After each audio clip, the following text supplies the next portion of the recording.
Okay. Good afternoon. Good afternoon to my fellow commissioners, to those joining us in person at the Health Policy Commission offices, and welcome to those who are tuning in on the live stream. Let me start by introducing our agenda for the day.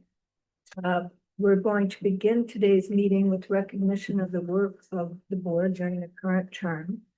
We're then going to hear an implementation update on chapters 342 and 343 of the Acts of 2024. So that will include an overview of the HPC's new Office of Pharmaceutical Policy Analysis, we're calling it OPA, and Office of Health Resource Planning, and an introduction of the directors who are going to be leading those offices. Our staff will then share a preview of findings from the upcoming 2025 Healthcare Cost Trends Report on improving affordability and predictability in cost share. Then we will review a number of recent and proposed market transactions. Staff will provide a final report out on the Moving Massachusetts Upstream, Mass Up investment program. We'll then conclude, as always, with agency updates in the executive director's report. Our first order of business is to review and vote on the meetings from our last board meeting, which was on April 17th, 2025. Because we're meeting in person, we can do this by a roll call of yay and nay.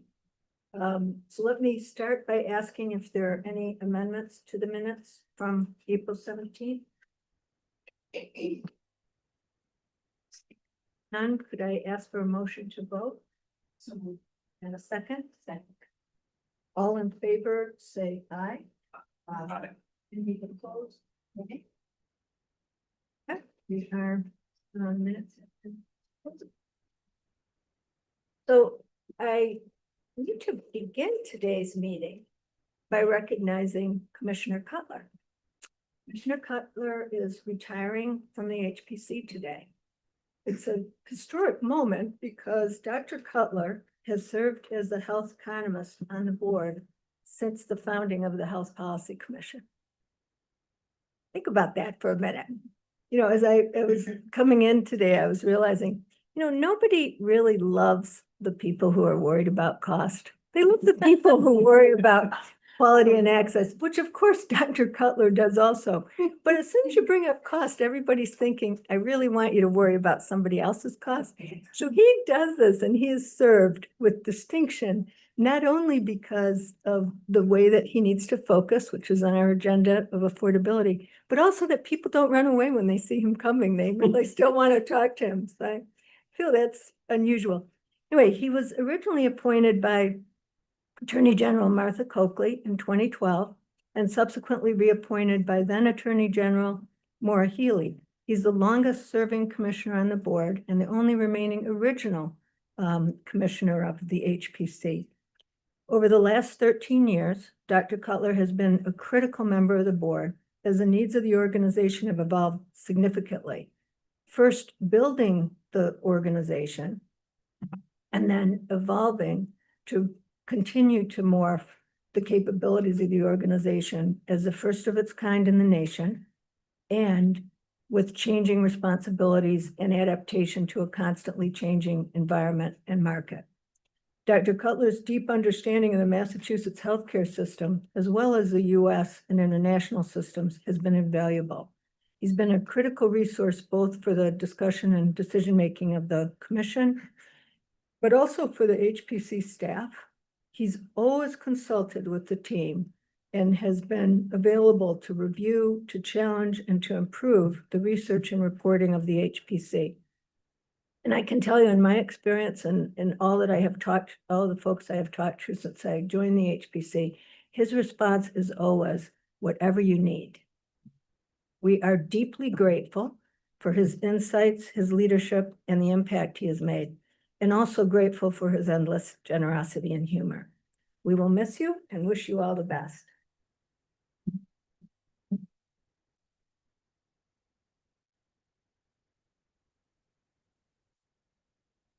In addition to Dr. Cutler's retirement, I also want to recognize that the composition of the HPC board is changing with the new healthcare bills taking effect. And two of our commissioners will transition after this meeting. Actually, three of our commissioners who I'll talk about individually because of these legislative changes. Dr. Castile, Patty Haupt, and also our representative from the Executive Office of Administration and Finance, Dana Sullivan.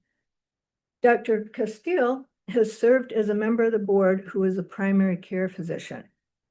She's provided that perspective with distinction and with the trust of the community. And if that was all that she had done, that would be more than enough. But she's added more.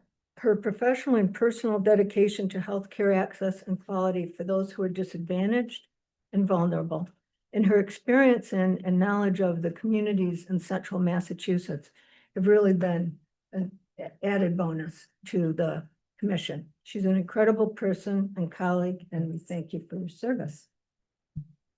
Patty Haupt has served as a member of the board with expertise as a purchaser of health insurance.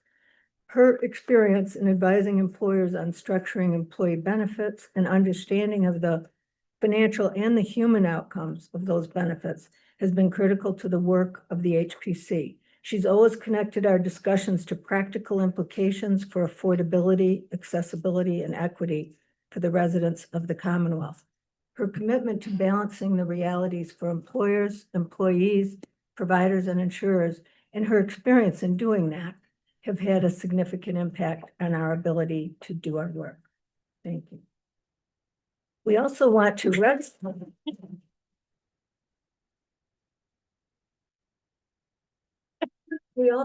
recognize the Executive Office of Administration and Finance and Dana Sullivan, the commission seat that has been served by the A&F Executive Office will now transition to the Division of Insurance. Of course, the HPC will continue to work closely with A&F, and we appreciate your service and look forward to continuing to work with you in the future. So I just want to end by saying I'm so honored to have had the opportunity to work with Dr. Castile, with Patty Haupt, and with Dana and Sullivan. And on behalf of the board and the HPC team, I want to thank them for their time, their dedication to advancing affordability and accessibility for the healthcare system for the Commonwealth. Thank you.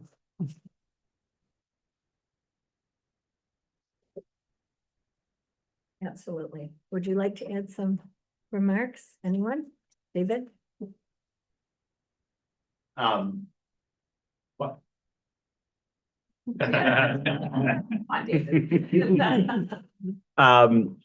I would also like just to provide, on behalf of the staff and myself, my gratitude to all of you and in your service to the HPC. I think Professor Cutler, this has been a long journey together since the very beginning days when we did not even have true HPC offices. We were hopping all around downtown Boston to hold these meetings and to set up a structure that was something novel and new. And your leadership and mentorship and partnership was greatly appreciated. There are many times I remember in those early years when we were first devising what does a cost trends report look like? What does a cost and market impact review look like? Because no one had ever done those things before. There was no blueprint to build this organization or to build the caliber of the work that we had to do. And you have a legacy as a part of that. So thank you, Professor Cutler. Dr. Castile, I have enjoyed so much working with you these past few years. The contributions you've made to the commission, to the staff, your advocacy and your passion have given me a lot of energy on some dark days. I so appreciate, of course, just your advocacy on behalf of Central Massachusetts, your advocacy on behalf of many people who don't have a voice at this table. And it's been really a pleasure to work with you. Patty, I also want to thank you. It's been so much fun working with you these past few years. I think often of our cost trends hearings and me calling on you to be like, can you help moderate this panel? Can you help ask these important questions? And you always had the most important questions to ask on behalf of the employers and businesses in this Commonwealth who are really struggling with the affordability of healthcare. And that is an incredibly important voice to this work. And you personally were just a real pleasure to work with, and I'm excited to continue to work with you in the future. And Dana, thank you so much for your service. I think both your partnership personally with the HPC and so many of your past colleagues who have played a role. I was trying to think if I could name all of them, and I don't think I can. But this has been over 3 different administrations, from the Deval Patrick administration to the Charlie Baker administration, and now the Healy administration, many different A&F secretaries. And I think there was a real sense of partnership between the agencies and an ability to be able to share information, to have your support when needed, and your guidance when needed as well. It's been incredibly, we have that phone to call you up, and to be able to know that the Secretary of the Administration and Finance Committee is connected to the work of the HPC. So thank you to you all, and I look forward to continuing working with you. Other comments?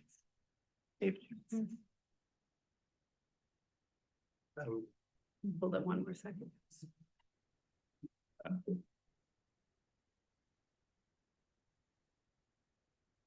So thank you, Deb, and thank you, David. I just thought I would give a few comments after almost 13 years. People have asked, why am I stepping down? And I think in part because change is always good. Because I think the time is personally right for me. And probably most importantly, because the organization is so strong. People say, well, if things are going well, why step down? And the answer is because that's exactly the time when things are not going well, that's where you can't leave. And when there's a lot of work on the agenda, that's where you feel bad about leaving. But what we've seen over time is that we've done such an impressive job, at least in the eyes of many people, that we get more things to do and more things. We get our share of funded mandates and unfunded mandates and new requests and repeat requests and so on. And so that's just wonderful to see, because we had no idea that, we would be doing this 2 years after it was started, let alone nearly 13 years later. I would like to say thanks to a few people. First to Attorney Generals, General Coakley and General now Governor Healy and General Campbell for showing confidence in me. To my fellow commissioners, I've enjoyed every single commissioner who I've worked with, chairs and vice chairs and just everyone I've learned a lot from. Particularly importantly to the staff of the HPC and the Attorney General's office and Department of Health and Human Services and everyone, because the truth is I do what I do best, which is take credit for work that other people do. And it's only when other people do a really good, that's what the skill that you learn in academia is to do that sort of thing. And it's only when other people do a very good job. And so David, I will be forever in your debt. And Colleen and Lois and David and Sarah and everyone, just thank you. As I was thinking, I thought about what principles I use. So I thought I would just tell you how I've thought about being a commissioner. So there were 4 things that I always tried to keep in mind. The first one is that our job is to advocate for the people of Massachusetts. Businesses get to have lobbyists and so on, and people do not. And so first and foremost, what our job was about was making sure that the people of Massachusetts get to have the best healthcare system they can, and not to protect any particular institution or to facilitate one organization over another. And I've always found it helpful to keep that in mind. Second is, my second principle is always say the truth as you believe it to be. David and Colleen will remember this, but I pushed for, let me delay that for a second, but never shade your views for any, because you think it's politically expedient or whatever. If something is the right thing to do, then do it. I was telling that to a friend of mine who's also in university administration, and they said, actually, if something is the right thing to do it now. So don't delay, just do it. The third principle is take pride in successes, but don't be afraid to admit mistakes. So here's where I was going. David will remember this, and Colleen will too. I used to ask us to color code everything that we did. Green, yellow, and red. And green was like the thing was working well, like we hoped, and yellow was like the thing wasn't working as, it was working okay, but not as well as we hoped. And red was whatever we were doing was not working as well as we had hoped. And if there was no red, I didn't believe it, because there's nothing that's ever worth doing that doesn't have some red part to it.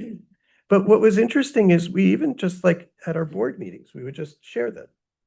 And we would just talk openly about the things that were working well and the things that weren't working as well as we had hoped they would. And that was just the nature of what we did. I think people got, and it's sort of weird that government will do that. I think people just got like, yeah, whatever, these folks will just like talk about anything, and including like stuff that was, and at the cost trends hearings, we would say to folks, hey, tell us if you think we're not doing a good job. Just flat out, go ahead, you can say it, who's around, I don't care. So if things are going well, take pride in it, but if they're not, don't be afraid to admit that. And then my fourth principle has been that this is a collective activity and we rise and fall together. So I bring some unique expertise, like in health economic stuff, but my view has always been that that extends as far as being able to certify that the technical stuff that we're doing, we've done correctly. So, and some of the things we do are really, really technical. They're like the equivalent of, microscopic surgery of whatever. And so they're very technical. So one of my jobs is to say, you can just trust me, we did that technical part right. But that does not extend to, therefore you should believe everything that I say about everything. Because that's not right either.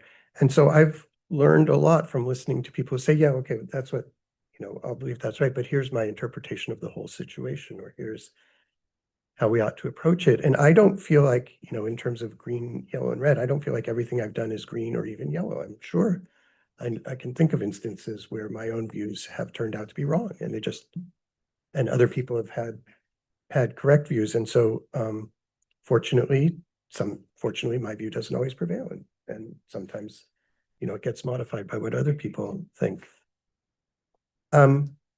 So what comes next for the HPC? I don't know. If I knew, I would be rich betting in Las Vegas. I tell my students, I'll give the advice that I tell my students, which is, if you do good work, good things are more likely to happen than if you don't do good work. So I know that we'll continue to do that. And I'll just offer that I will be there to help in any way possible as needed by any member of the board or any of the phenomenal staff who might have a question about anything. So thank you all for indulging me a little bit and for being such great friends and colleagues over the years.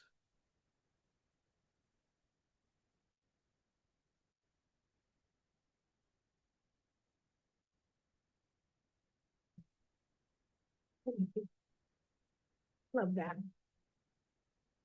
And given Dr. Cutler's comments about the HPC being given new responsibilities, I think that's a good segue into our next agenda item, where we will hear an implementation update on the expanded responsibilities that the HPC was given by the legislature. Great, thank you. Just waiting for the slides to come up. This is a perfect transition to what the HPC is doing next. So thank you so much, Dr. Cutler and Chair DeVoe. So you all know chapters 342 and 343 of the Acts of 2024 were signed into law by Governor Healy in January of this year, represent the most meaningful advancement of healthcare cost containment in Massachusetts since 2012. These bills strengthen the Commonwealth's market oversight authority and enhance interagency coordination to accomplish all of these important goals on this slide. As you'll hear about shortly, the legislation also revitalizes the state's commitment to health planning and creates new pharmaceutical oversight mechanisms. Later in this meeting, Director Seltz will provide an update on the progress of the Primary Care Task Force, which is an important part of these bills, which are also established by the new law. And I do, before we move on, just want to recognize the leadership of the legislature here, the healthcare financing co-chairs, John Lawn in the House and Cindy Freeman in the Senate, for their commitment to advancing these policy changes last session, because it was not easy and it was down to the wire. And we are very, very grateful for their incredible work and their staff's work on these bills. On the next slide here, obviously, we have to have a photo from the bill signing. Just a few highlights of these two bills, which actually didn't go into effect until April 8th of this year. So it's only been 2 months, almost 2 months exactly. Overall, the pharmaceutical legislation's goal is, as I said, improve state oversight overall of the industry, including, importantly, pharmacy benefit managers, or PBMs. But it also capped out-of-pocket cost drugs for diseases such as asthma, diabetes, and certain common heart conditions. So incredible work there as well. And then the healthcare market oversights legislation, this general goal, strengthen the state's oversight of private equity investment in healthcare, which is a topic this commission knows well, given what's happened last year dealing with the Steward healthcare crisis over the past years that the Commonwealth has been facing. So, and then each of these new bills establish a new office within the HPC. Taking us to the first of those two offices, and we've certainly hit the ground running, I will say, even though it's been only 2 months for implementing the HPC sections of these two new healthcare laws. The first office is the HPC's new Office of Pharmaceutical Policy and Analysis, and we are going with OPA for that. You'll be hearing that acronym a lot, FYI, so just so everyone knows that, everyone feels comfortable with that. Pharmaceutical spending, you all know, has been a major driver of healthcare spending in recent years. $1 billion, 10% of total healthcare spend, just from 2022 to 2023. So OPA has a clear mandate to investigate this, understand this industry through analysis of spending data, information, increase transparency. The goal is going to be able to provide actionable insights and policy recommendations to the legislature, to policy makers, to other state agencies, importantly, and others. Part of the office's writ annual report, just like our annual cost trends report, but an annual report just on pharmaceutical trends related to access, affordability, spending, and an annual survey as well on access and plan design is included as well. So with that brief overview, I am pleased to introduce to you all, commissioners, and to the public, that we have a new director of this office. His name is Matthew Frank. We posted for this newly created position. We went through a very competitive hiring process for this position, hired externally to the organization. He's here at the meeting today. Matt, hello. Thank you. His first day was actually Monday, so he's really diving into the deep end, so to speak. Most recently, Matt was a senior attorney for the Federal Trade Commission. He did extraordinary and deeply relevant work at the FTC. In that role, he led some investigations into PBMs, their market practices, their behaviors that were concerning and anti-competitive. He led a group of attorneys and economists on an industry study of PBMs as well. And he's also done some work looking at manufacturers who were allegedly, I would say, manipulating patent law to avoid having their drugs become eligible for generics. So incredibly relevant work.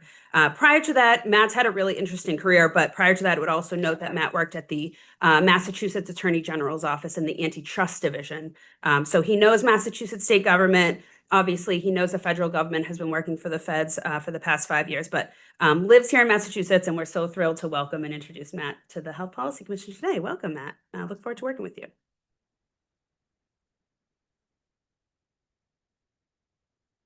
And then finally, but still in the pharma space, today we published our newest issue of our data point series. This one is exploring polypharmacy trends in Massachusetts, which is the concurrent use of 5 or more prescription medications. Specifically, this was looking at the commercial adult population.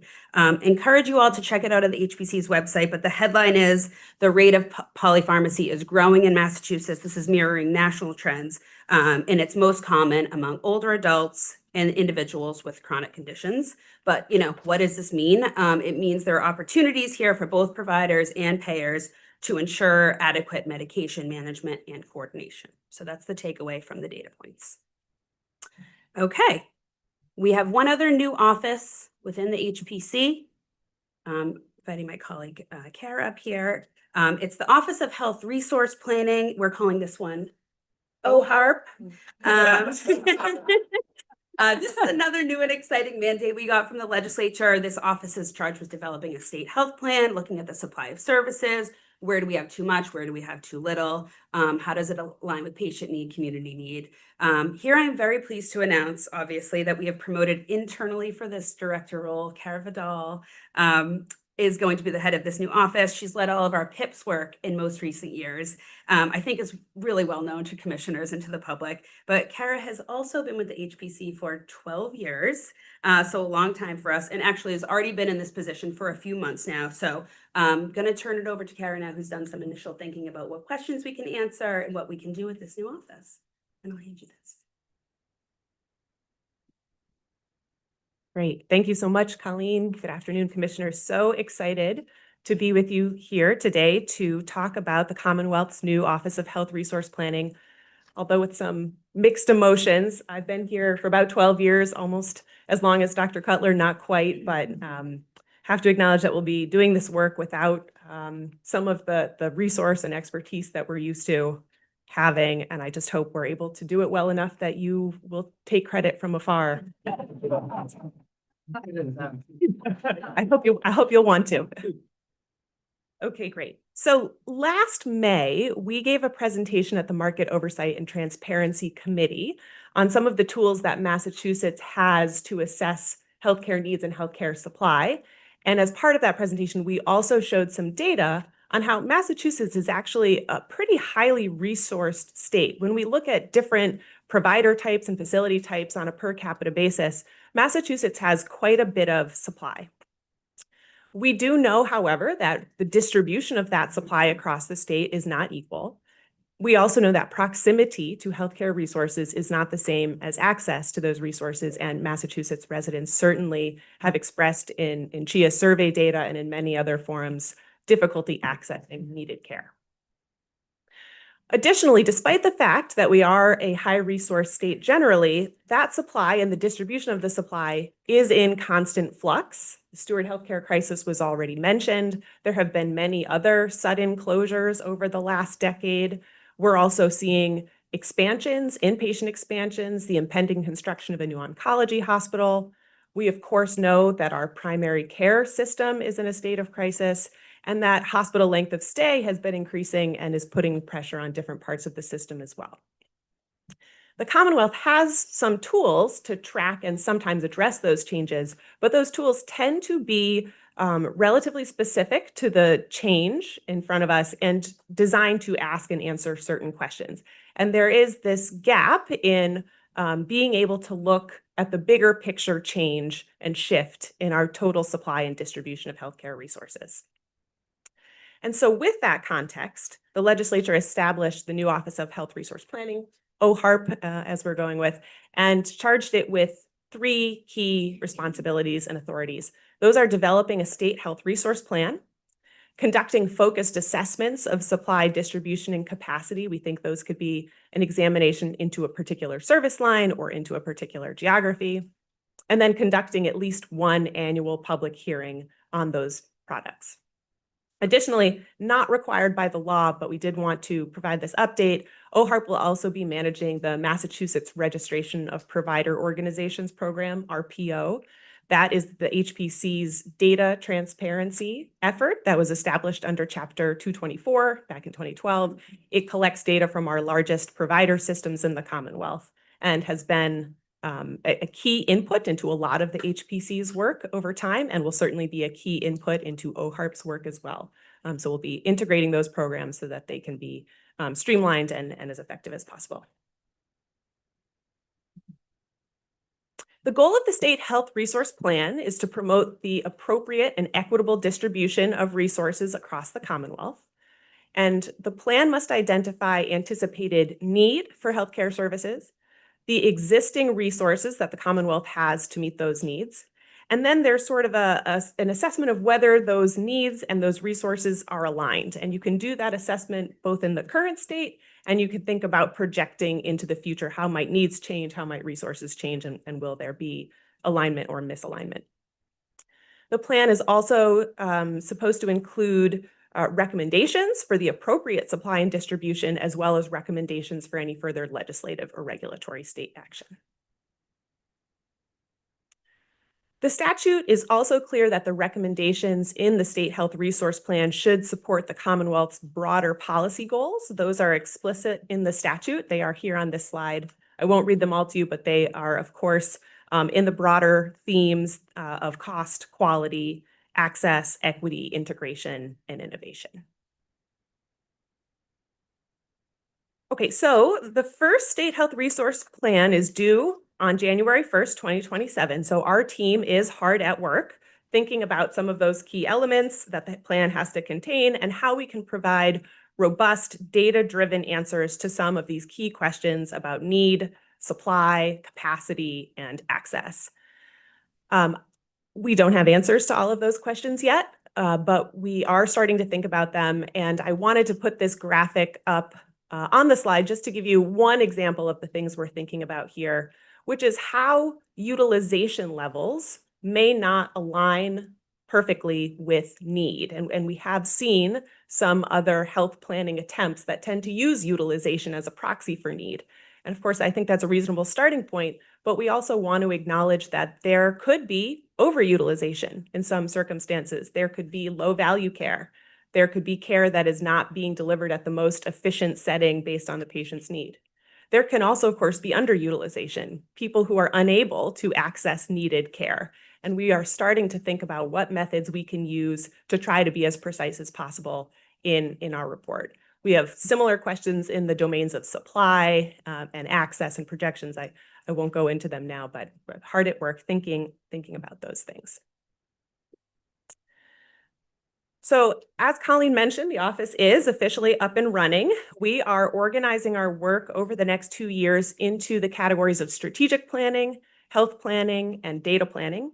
So in the strategic planning space, we have been thinking about goals for the office, timelines, work plans, staffing, stakeholder engagement, and in particular, community engagement, and how we can make sure that this plan reflects the priorities and the preferences of the Massachusetts residents. In the health planning space, we're thinking about some of those methodological questions that were outlined on the previous slide. We're working on developing the scope for the first State Health Resource Plan. And we are also providing analytic support to a new maternal health task force, which I will tell you just a little bit more about on the next slide.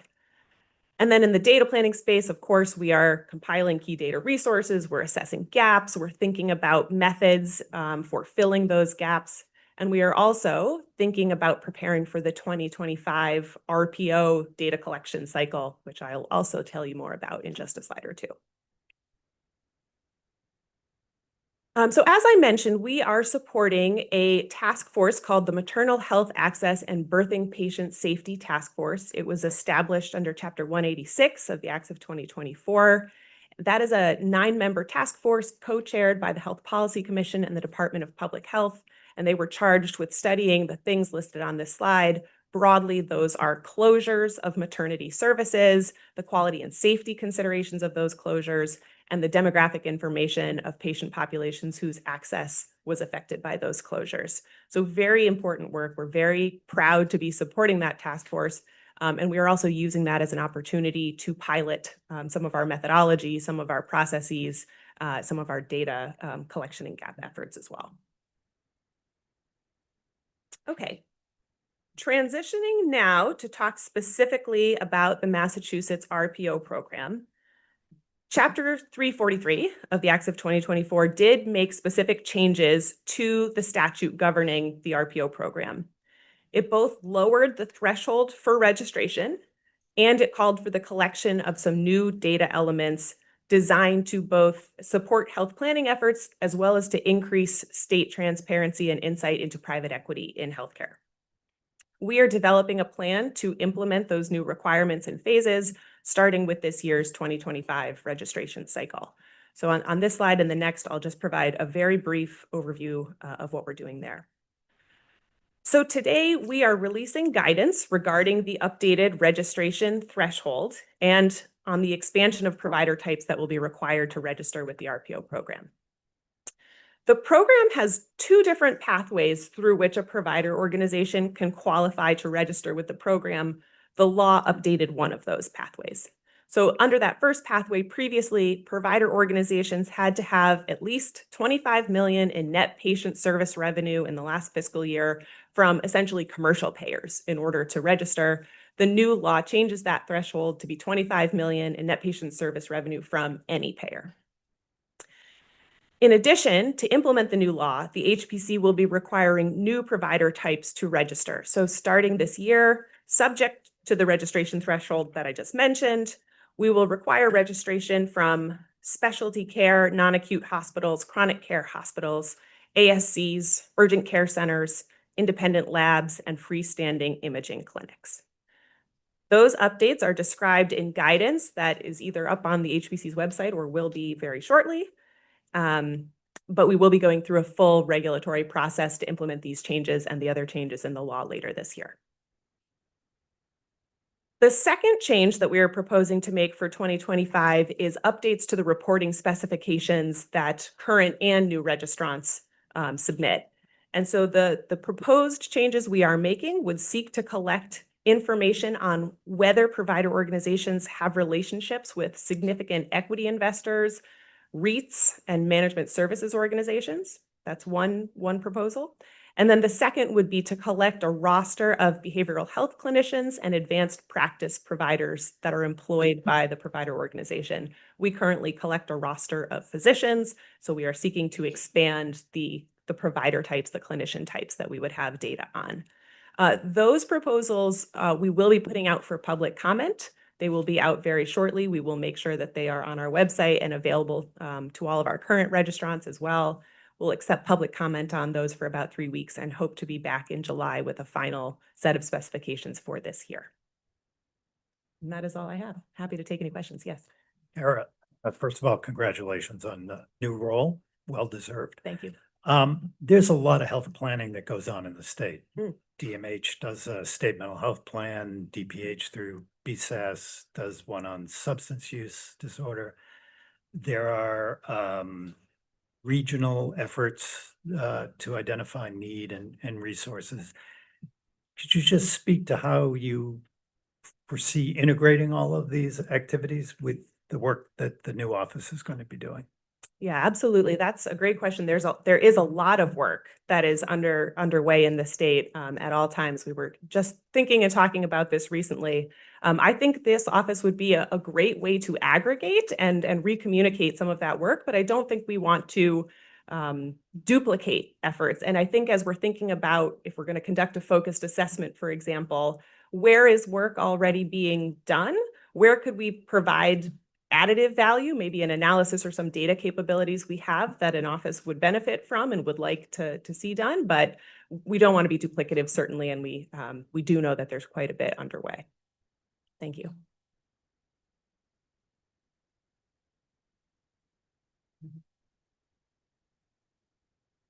I was just wondering, Kara, congratulations as well. I think this is very exciting and very much needed, but can you give me an example of you do the study, you get to an endpoint and say one of the recommendations is, because I know we've done a deep dive on this, a lack of a pediatric hospital access basis some point in the state. What happens then? Explain to me after all the work is done, you make the report, and I feel like that's been part of my frustration here at HPC. We do all this work and we're ready to make the change, and then we can't see it through to the finish line. So can you tell me a little bit more about how that might work or how this is different? I don't know that it is that different, other than to say, as we do in other elements of our work, we can absolutely have a clear perspective in the reports on what is needed specifically. And one way I hope our reports may be different from some of the other reports that I've seen is in being very clear about where we think we need more of something or less of something or a redistribution of something. But part of the way we may approach that is in selecting services. We can think about tools that the state already has to influence supply and potentially try to direct our work into some of those existing tools so that we're not, spending a lot of time assessing a service line that doesn't currently have anybody, enacting barriers to entry or supporting additional service expansion where needed. Okay, thanks. And I would just add, I think some of those existing tools can obviously be the determination of need program, both from a place of potential, further review if our assessment is that there is not a need, but also potentially to be able to streamline that process if we do know that there is a need and to make that process maybe potentially even easier. Mass Health is a major payer in Massachusetts, and their policies about reimbursement can also influence provider behavior, as well as I think of the Group Insurance Commission similarly. So where can we have those levers with our other state agency partners to use this work to help integrate and influence policymaking?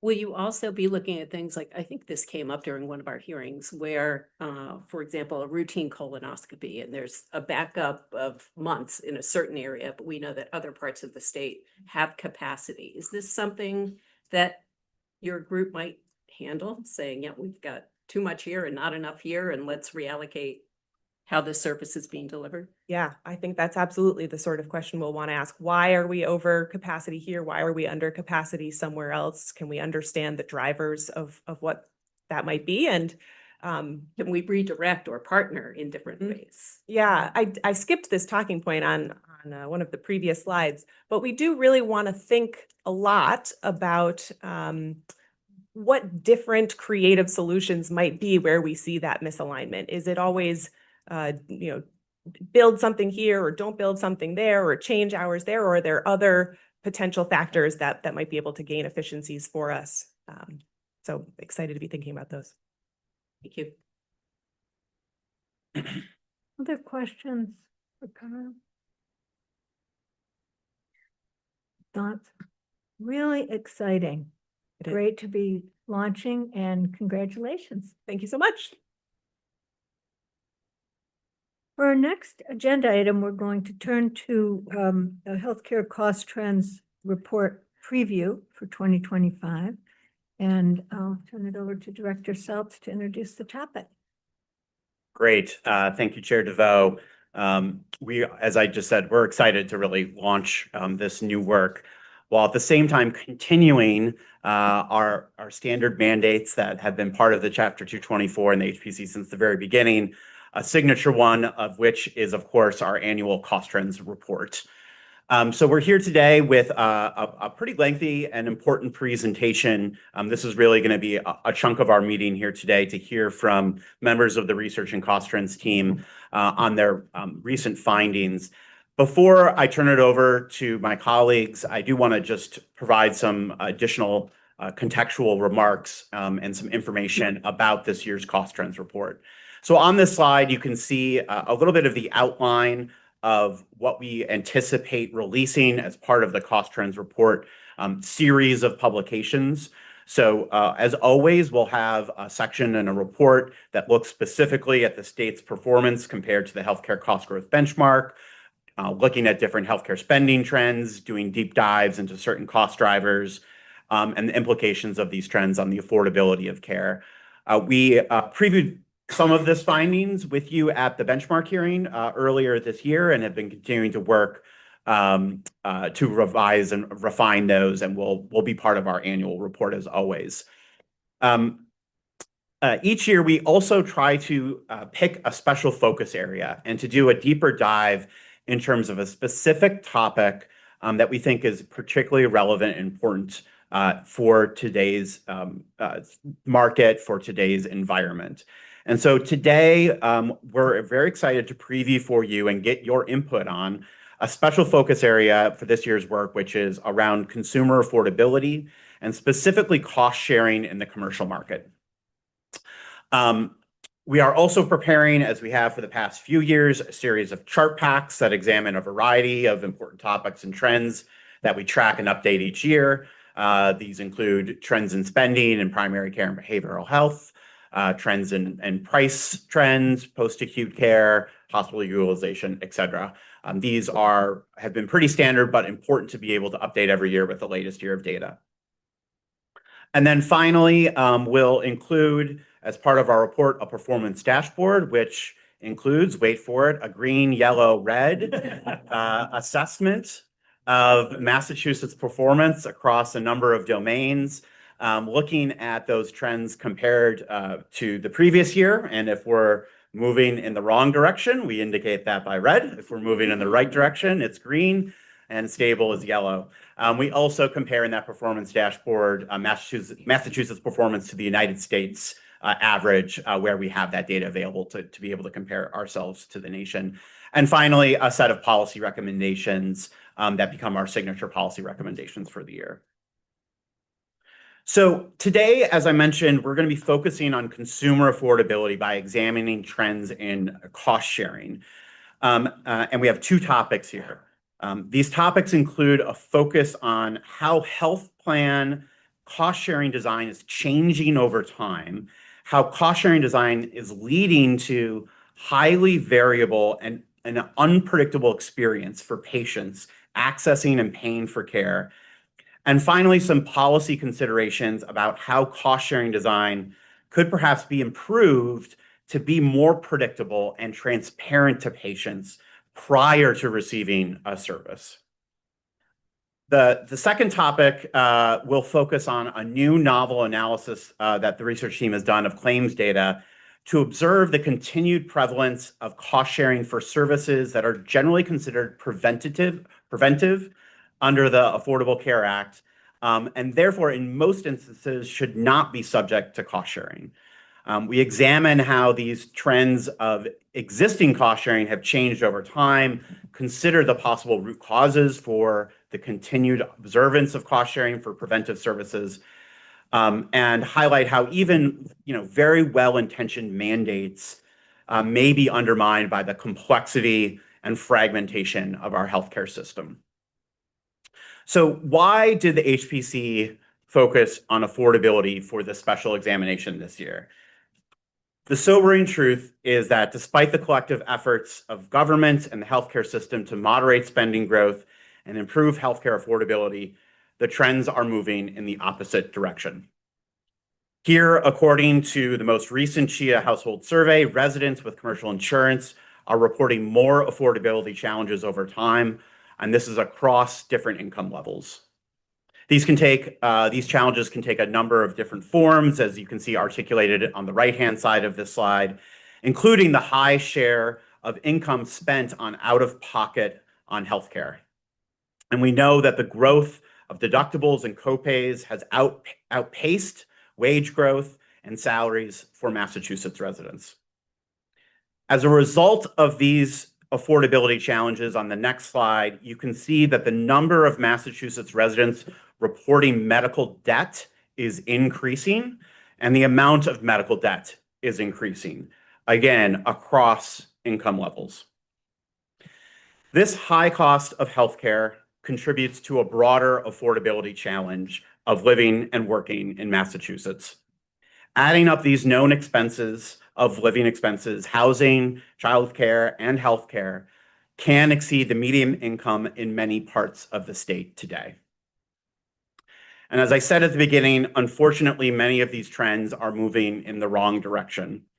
As was just reported earlier this week, the State Division of Insurance is currently reviewing proposals from commercial insurers to increase premium rates by an average of 13.4% for next year for the merged market, for small businesses, and for individuals. And so addressing affordability is obviously a clear priority for Governor Healy and for the legislature, and healthcare is and should continue to be a major part of that focus. So that is why we focused our work this year in trying to better understand how these underlying trends of unsustainable cost growth ultimately impact patients seeking and receiving care and their changing experiences with cost sharing. And I think this is a clear priority for the governor and the legislature as well, as evidenced by a number of significant and important recent action. I think recognizing many of the concerns you'll see laid out in our report, the Healy Driscoll administration and the Division of Insurance for the first time put limits on the growth of deductibles and copays. As the governor said in a statement, Massachusetts families in this state are struggling with high healthcare costs. Deductibles and copays are a significant cost driver, so we are taking steps to limit those costs that come right out of pocket of patients and families. I think this represents an important and meaningful first step in shielding patients from the unaffordable growth in cost sharing. And additionally, the legislature in the most recent bills also included critical provisions around capping copays for certain types of prescription drugs, high-value drugs that will enable the better care management of chronic diseases. And finally, the new law also directs and provides a mandate to the Division of Insurance to consider the concept of affordability when reviewing those health insurance products that are and plans that are put forward for review, and in their consideration of approving or denying those filed rates. I think it's important to emphasize that increases in patient cost sharing and the shift in health insurance benefit design onto consumers is ultimately driven by the unsustainable underlying increases in healthcare costs and spending. We at the HPC have consistently documented that the primary driver of healthcare spending is the growth in provider prices and pharmaceutical prices, and have put forward a number of recommendations to address those dynamics. In this way, we can think of increased cost sharing as a symptom of a deeper core problem. And as such, policy reforms that seek to alleviate the symptoms should also seek to address the underlying condition.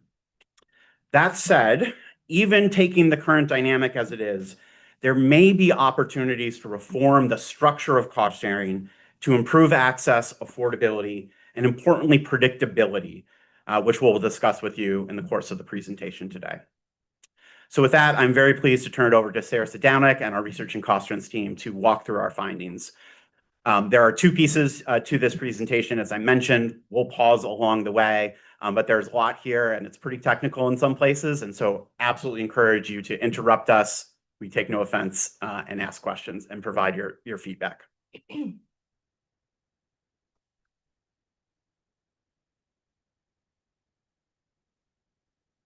Great. Okay.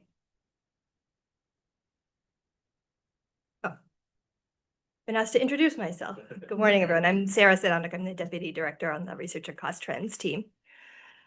So we're excited to share our work on this topic with you today. I'll start out with, after David's excellent introduction, I'll start out with some background on definitions. What are we talking about with cost sharing? So cost sharing refers to the portion of healthcare costs that the patient pays directly. These are the out-of-pocket costs for the services that they use when they use them. Insurance covers the remaining portion. That's what the premium dollars go to. The main forms of cost sharing are co-payments or co-pays, co-insurance, and the deductible. The main purpose of cost sharing is to offset premiums. Total cost sharing dollars and total premiums are really a zero-sum game. If you tamp down on one and don't do anything else, the other is going to go up. That's the reality of the math. So, but in addition to the goal of offsetting premiums, cost sharing can further other goals, at least in theory. Those are discouraging patient overuse of healthcare services that may be of limited value or low value through the idea of, quote, skin in the game, and conversely steering patients towards higher value care by varying the cost sharing and encouraging patients to shop around. I say at least in theory because typical cost sharing design has generally not led to more judicious use of healthcare resources, as supported by a quite robust and growing body of literature. That body of literature demonstrates that cost sharing reduces care use across the board, reduces high value care use, reduces low value care use. Even within sort of cost sharing writ large, research indicates that the deductible in particular is the most problematic form of cost sharing, problematic in terms of impact on patient use of services and impact on financial risk for patients. The use of deductibles has grown in Massachusetts and nationwide, of course, in both prevalence of deductible use and in the dollar amount of those deductibles. From using data from our colleagues at CHIA, the percent of Massachusetts residents with commercial insurance who are enrolled in high deductible health plans has increased from 19% in 2014 to 45%, so almost half in 2023. And high deductible health plans are defined as deductibles of more than $1,400 for an individual and $2,800 for a family.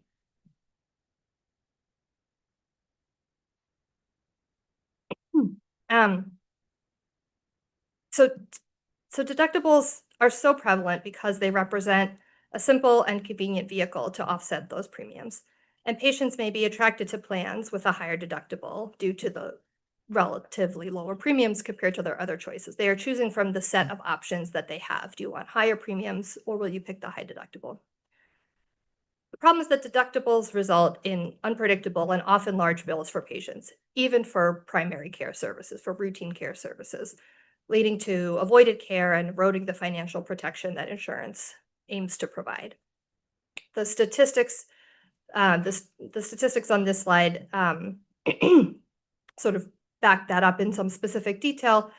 On the left part of the slide, that Massachusetts residents enrolled in high deductible plans are more likely to avoid needed care due to cost. The percent of lower income residents with commercial insurance in Massachusetts who said deductibles were the source of their medical debt has increased from 62% in 2021 to 86% in 2023. And finally, want to highlight that that researchers have found that high deductibles are more likely to exacerbate debt and bankruptcy for Black and Hispanic families than for white families, who are more likely to have assets that they can draw on to cover a large and unexpected healthcare bill. So with that background, I will turn this over to my colleague Yua Huang to go through our results. Good afternoon, commissioners. Before I start, I just wanted to recognize Alicia Duran, manager on the research team, who's not presenting today, but was the lead analyst on this project. Okay, so for this analysis, we used the all-payer claims database, including 6 large commercial payers in Massachusetts. We took all the claims and we divided them into major care categories: inpatient, pharmacy, ambulatory, and others. And you'll see these in the results. And the ambulatory category was further divided into subcategories of care. And for this analysis, we focused on commercial members under 65 with a full year coverage. Okay, so first we'll talk about trends, overall trends in cost sharing and how that's changed over time. So on this slide, we show the average annual cost sharing per member the average annual healthcare spending per member from 2019 to 2023, with patient cost sharing in the orange and the insurer paid amount in the blue. And what you can see here is that patient cost sharing has grown over time, both in terms of absolute dollar amount, as well as a percent of healthcare spending. And the growth in patient cost sharing has outpaced growth in the insurer paid spending. Okay, next we look at just the patient cost sharing portion, and we show the cost sharing by the different types of cost sharing. Deductibles in the blue, copay in the orange, and coinsurance in the yellow. And what you can see here is the deductible is now the predominant form of cost sharing, representing 58% of total cost sharing in 2023. And over time, deductibles have grown a lot faster than other forms of cost sharing, such as copays. And just one more note here. While you see that roughly $1,100 is the average annual cost sharing, we know there's a wide distribution. So we want to show you the distribution on this. On the left side of the slide, we show the distribution of out-of-pocket spending per member in 2023. And you can see, well, there's roughly half of the commercial members paid $500 or less for cost sharing in a year. You have about 10% of residents paying $3,000 or more. And we also looked at patients who are paying $5,000 or more in cost sharing in a year. And you can see on the right that that percentage has doubled since 2019. And just to put the cost sharing in context of household income, here we show out-of-pocket spending by community income deciles. And those blue dots are the average out-of-pocket spending by these different income levels. And what you can see here is out-of-pocket spending is actually pretty similar by income of the communities, but they represent higher burden for folks living in lower income areas. And that's shown in the orange. The orange bars are the percent of out-of-pocket spending as out-of-pocket spending as a percent of median household income. Okay, so next we examined cost sharing by category of services. And so on this first slide here in this section, we show the average annual cost sharing amount by these different care categories. So we have inpatient, we have pharmacy, we have inpatient, we have ambulatory, and the ambulatory broken up into different subcategories. And these amounts reflect a lot of different things. You have price of the services. It might reflect benefit design, like how much cost sharing gets imposed on these different types of services.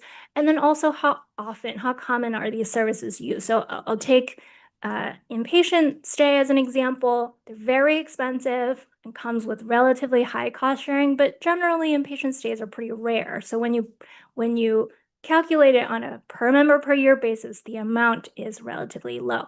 Now, in contrast that to something like your E&M visits, that's your typical problem visit. You go to the doctor's office when you have a problem, or something like imaging or labs and tests. They're relatively inexpensive, so have lower cost sharing, but we use them a lot, right? Many people use these services frequently. So when you look at them on an annual basis, these services often have higher cost sharing. So next we wanted to do a deeper dive on the actual costs, on the cost sharing design. So here we show the distribution of the different types of cost sharing for these care categories. Again, we have ambulatory, inpatient, and pharmacy with the deductibles in the blue. And it's just very clear for ambulatory and inpatient care, most of the cost sharing is in the deductible.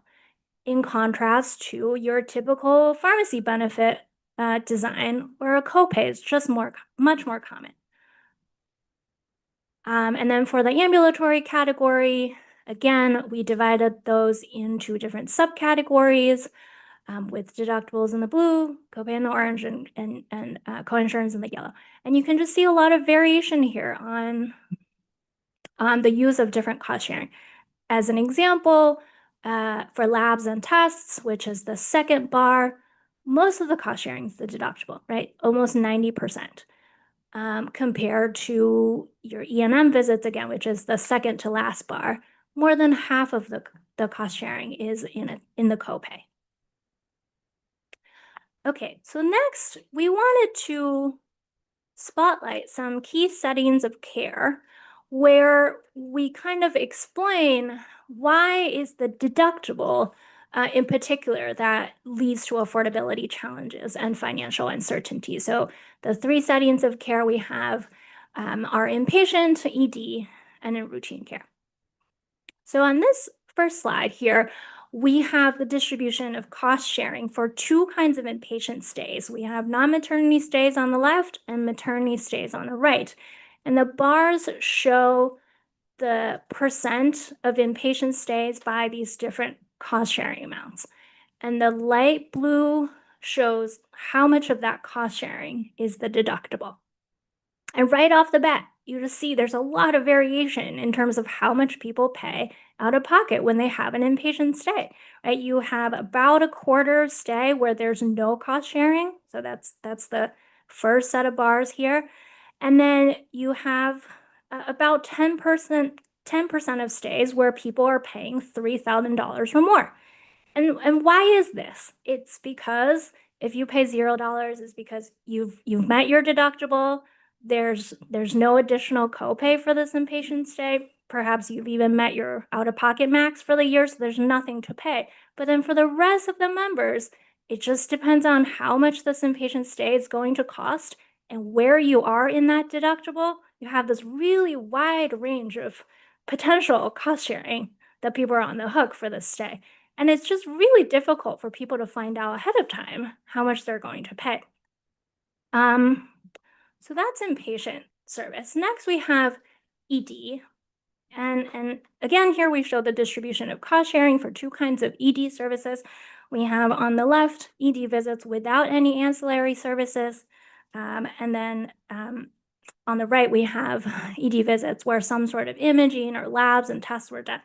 So even for ED visits, where just plain ED visits without any tests, we can see there's a lot of variation in terms of how much people pay, and there's some possibility of some pretty big bills, right? In 1% of cases, people are paying $1,500 or more for just a plain ED visits.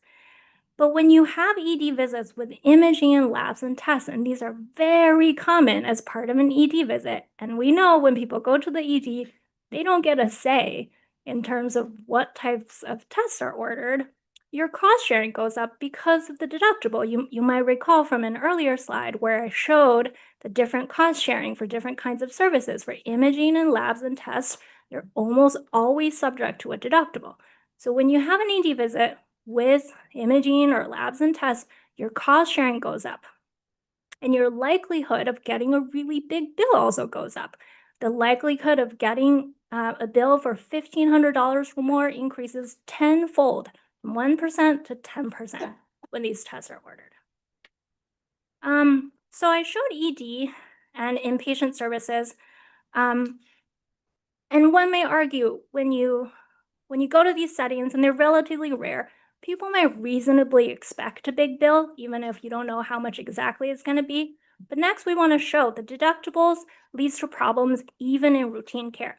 So here we show the distribution of cost sharing for E&M problem visits for very common clinical problems. These are your headaches, your back pain, coughs, just very typical problems that people go to the doctors for.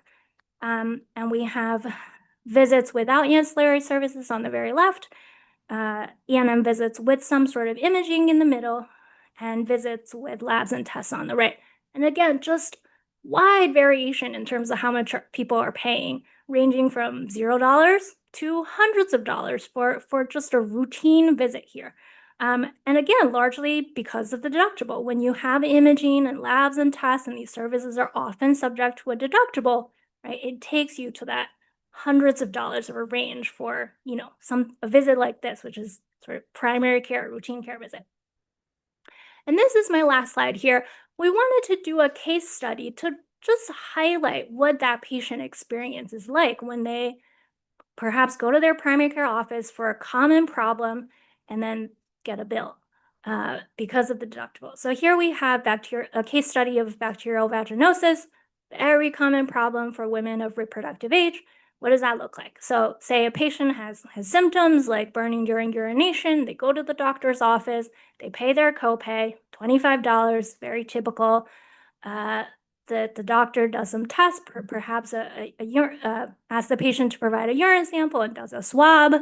And then the test comes out positive for BV. The doctor sends the prescription to the pharmacy. Patient pays $10 for a course of generic antibiotics. It's all good. And then long after the doctor's visit is over, you get a bill for the lab.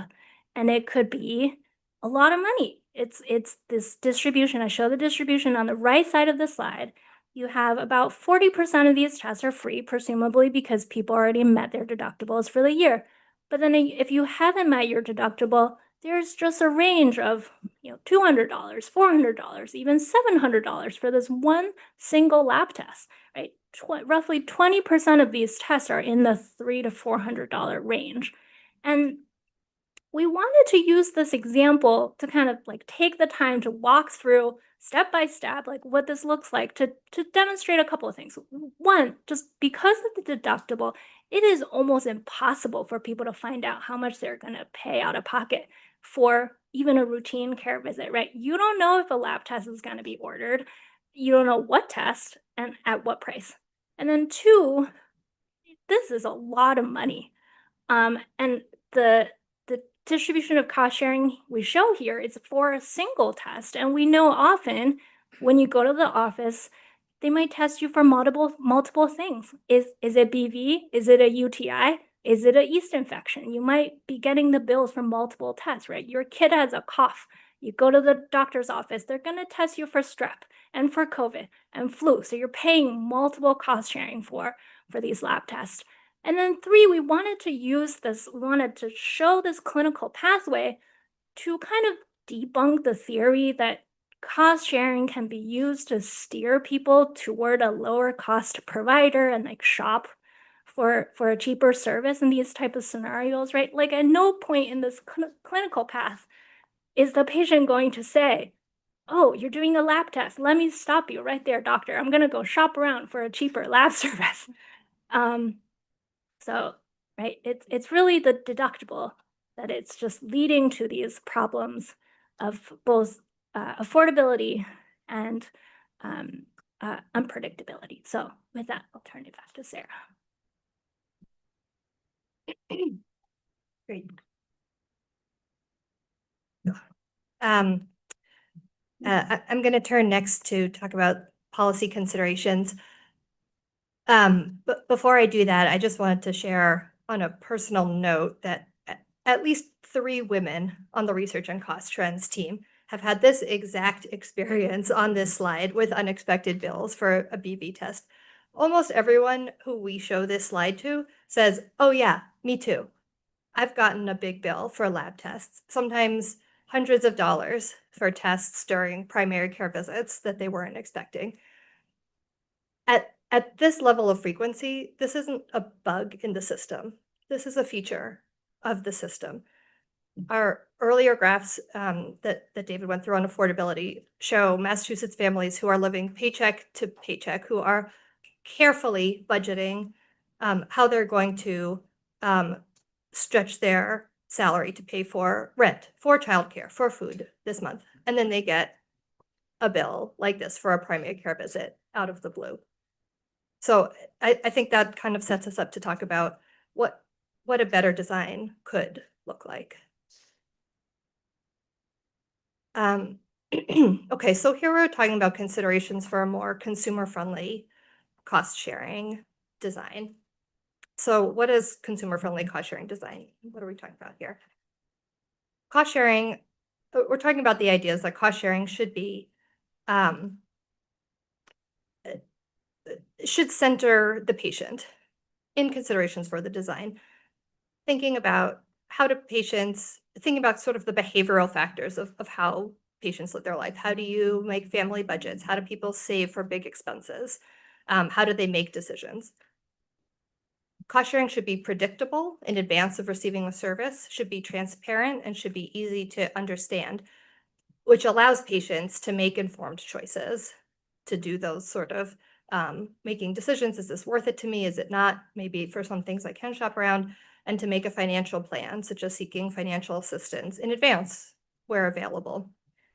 To meet those goals, that means necessarily that deductibles and coinsurance should be minimized or eliminated, and those same dollars redistributed in the form of co-payments. We're talking about for the same total cost sharing dollars for the same premium. Now, even a relatively low deductible in the sort of in the world that we're talking about, let's say a deductible of $400, is still going to mean that perhaps for a primary care visit, that first lab test could be $400. So the next bullet point here is that cost sharing for for primary care, and that includes chronic disease management services, should be minimized. That should be a specific consideration in benefit design for primary care. We're not saying that all cost sharing has to be low. In fact, cost sharing can be effective for steering patient behavior for specific high value choices, such as higher value treatment alternatives or sites of care. Can I ask some questions here? Please. So you're saying that even if the patient's share of the total cost ends up being the same, that the form of that should is a better fit to be in a copayment because then it's known. Exactly. A redistribution of the forms of cost sharing within the same dollars, in the same actuarial value. Yeah. So say a little bit more about that, because I'm thinking about our example where we have a patient who's going for a visit, and they may know that a copayment for each lab test is going to be $50, but they still don't know whether they're going to need 1 or 4 lab tests. Right. So you're saying it doesn't solve the full scope of predictability, but it gets closer because they would understand that they have a copayment and the value of that per lab test. It gets closer. I think And what I you're take your point on the primary care versus, other types of care, but say a little bit more. I think what you're describing would be a big improvement over, sort of knowing that it's going to be $15 versus not knowing and getting a bill for a couple $100. I think that would be a dramatic improvement in a model. There's other models, and I can move Sure. right to that. So Yeah, thank you. so we've highlighted a few models from both the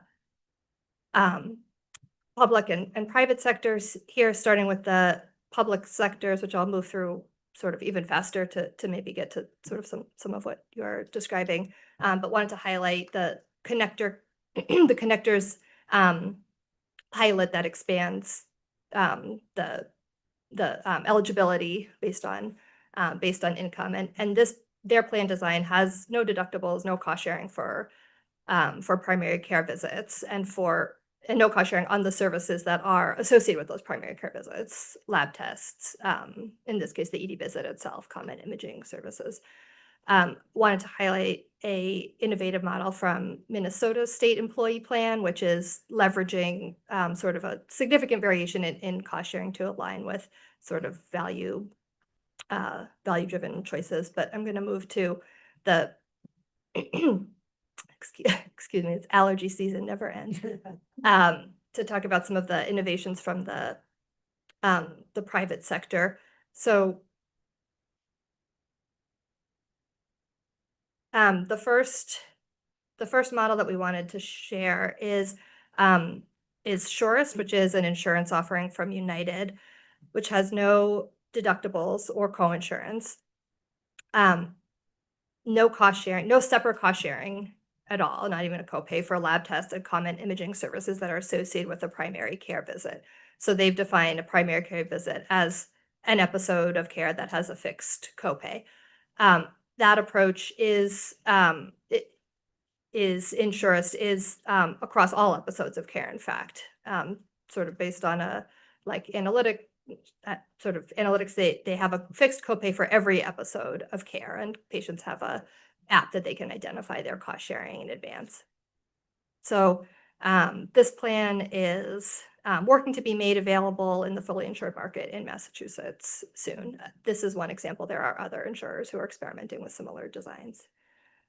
We're also highlighting the employee plan that for Mark Cuban's employees, where there's no cost sharing. We do not expect, and I have a direct view to you, Commissioner, we do not expect that most insurers would be able to offer no cost sharing at all for their employees. However, we wanted to highlight this sort of one innovative aspect of their program, which is that their employer contracts directly with hospitals and clinics, and they have found that providers accept lower rates in exchange for lower financial risk and being paid upfront, which means less risk for the provider, lower administrative burden. They don't need to to have staff making all those phone calls and sending bills to patients to collect bills from those patients.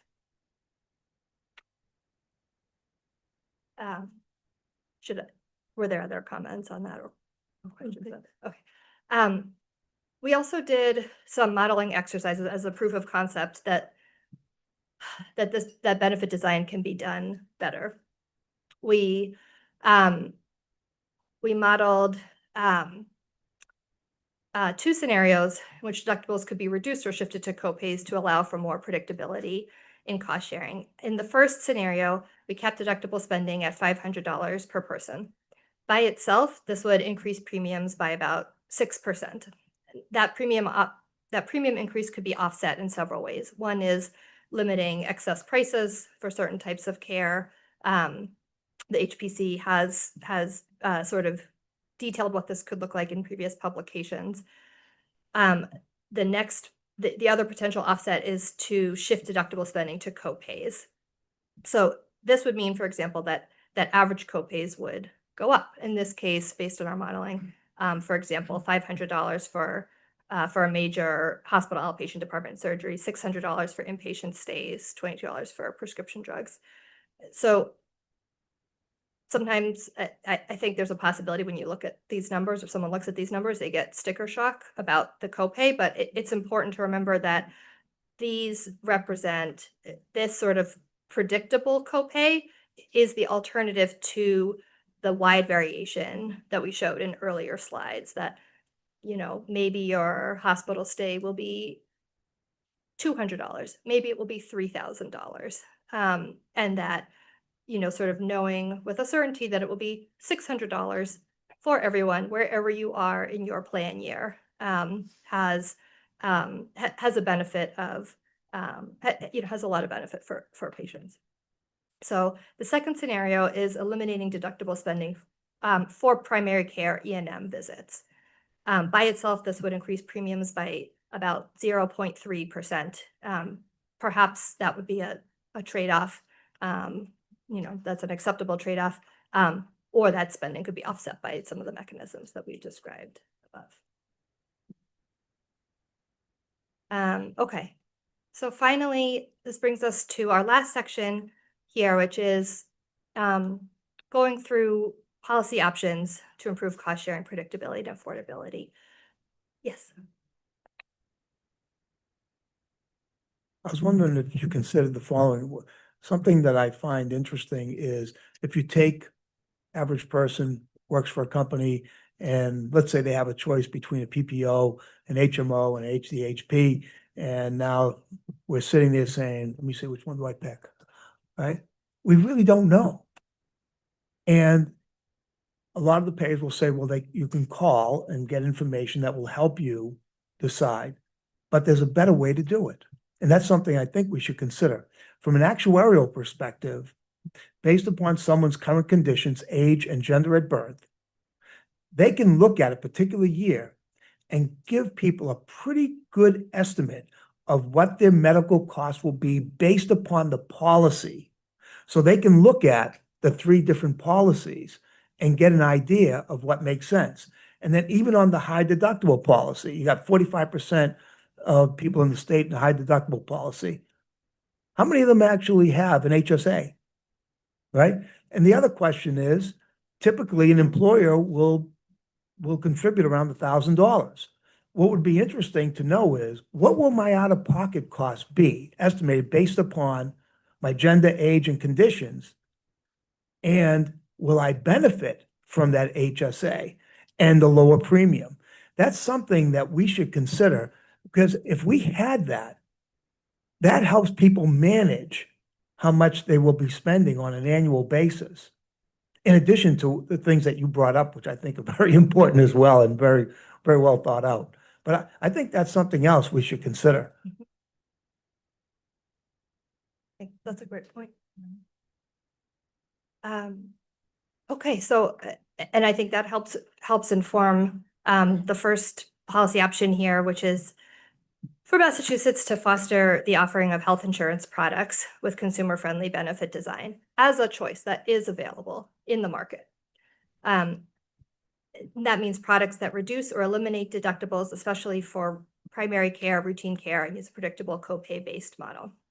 That can, there's a number of ways to sort of move the market to that goal, which is that could be competition from new market products, that could be the entry of products that aren't currently available in Massachusetts, that could be the development of new products from current payers in Massachusetts, and sort of through leadership and development from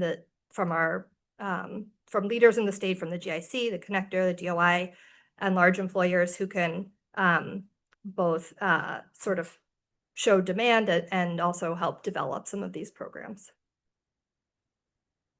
Next, even with predictable benefit design, patients may incur high hospital bills.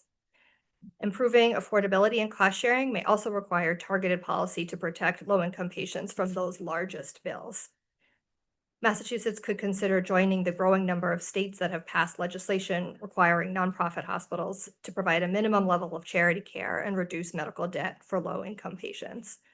To that end, we support the AGO's recent report that issued recommendations on consumer protections for hospital financial assistance, including standardizing eligibility requirements. And finally, and I think this is a strong point to conclude on, that reducing high and growing prices of care must remain a policy priority to reduce the total spending. We'll pause there and be to answer any questions. Right. Terrific presentation. Yeah, and I think that is the key point to end on, which is end the presentation on, which is that focusing on reducing the spending growth is the key issue. But whatever the level of spending is that's left over, you're saying here's some constructive ways to make it more predictable, affordable, et cetera. That's right. I mean, if you could talk a little bit more about, I completely take your point that having a predictable amount rather than percentage of the deductible. In other words, having a copay is a good thing.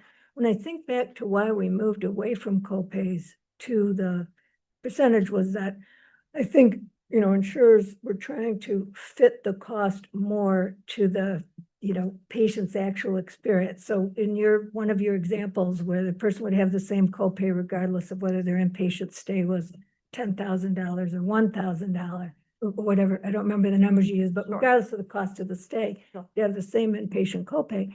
The patients who had a stay that was at the bottom end of that felt they didn't have insurance. In other words, they said, I had an inpatient stay of, $600 or $1,000. This was when inpatient stays could still be that good. I'm paying the whole thing.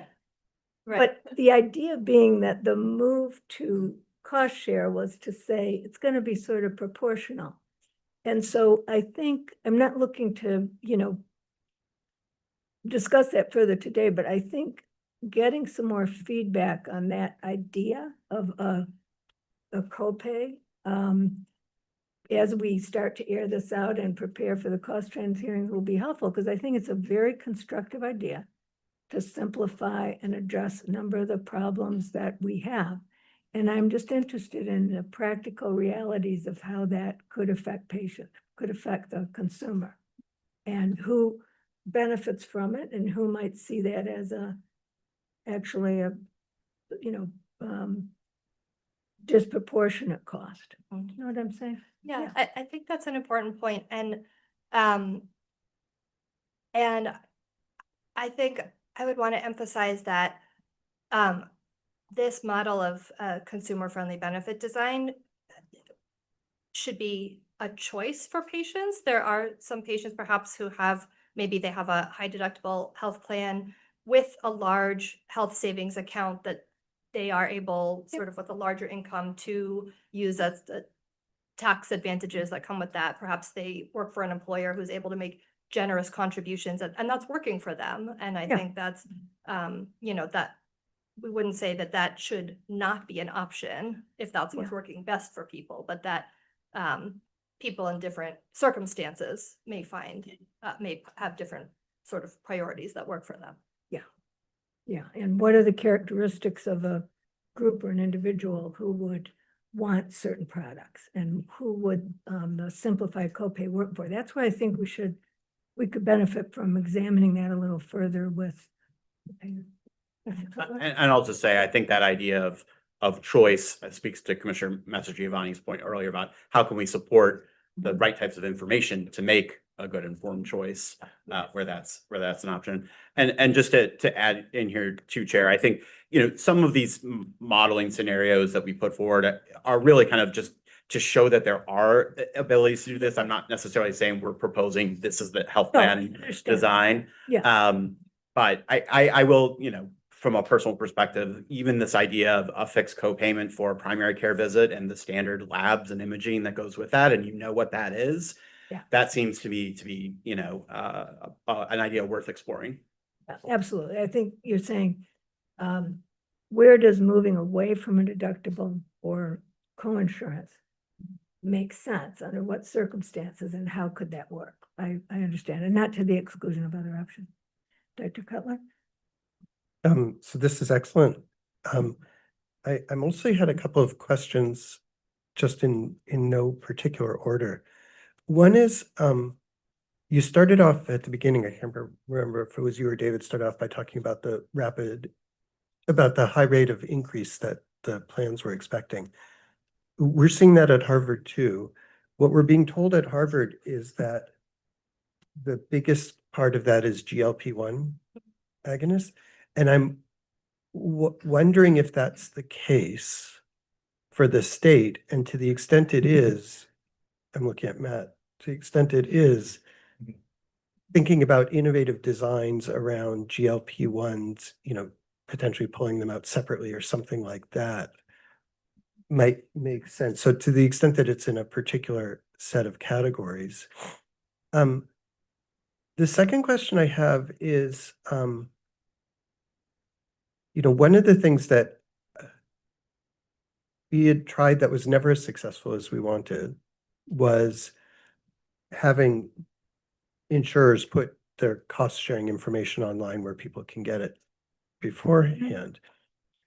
I suspect the new version of that is to use AI to estimate for you. You as a consumer can have your phone tell you what an estimated cost is. Now, that doesn't work for everything, because when you go to the ED, you don't know if you need tests or whatever, but it can work for some things. And so we could think about pushing the insurers to make greater use of AI services so that their customers can know, okay, if I go to the doc for this and this, what am I likely to pay in copay or deductible given my plan, where I am in the plan that year, so on and so forth. And what could it possibly go up to if the doc says, hey, we need some labs for various things or something? I think that's a great point and a very interesting idea. And I think that could be particularly helpful for episodes of care that have long tails, where, oh, okay, I know what this is going to cost for the surgery, but what might I expect for the next 3 months, 6 months? I'll just add, I think there's a role there for providers too. I think oftentimes those questions may come to the provider to say, how much is this going to cost me? And the provider will say, I don't know. Go talk to your health plan. So they can, yes. And I think that's, that's something that the legislature has been looking at as well. But again, it speaks to kind of the fragmentation. What is your health plan? What is that benefit design? How far along in the deductible are you? But again, that's something where, you don't need the AI, but the sort of technology that's involved in that can help you a lot, because it can sort of know exactly where you are at that point in your spending for the year with the right access, which you should be able to have, and therefore what would be the cost of various things for you. Yeah. I think we're already. Oh, okay. Thank you, Sarah and Yui. Just a few comments as I was listening through that. You started off by co-payments and co-insurance and making all of those definitions, but another increasing area of cost is the percent that the employee is required to contribute to the premium each month. So just adding insult to injury, we don't want to leave that out. Right. Because that's also increasing, which leads employees to choose the lowest priced option. Right. So, obvious, but I didn't want to leave that out of that. I think one thing we hadn't touched on, and I'm not sure it directly impacts what you're talking about here, but I think employees in general completely misunderstand the services that are guaranteed under the Affordable Care Act as first dollar benefits.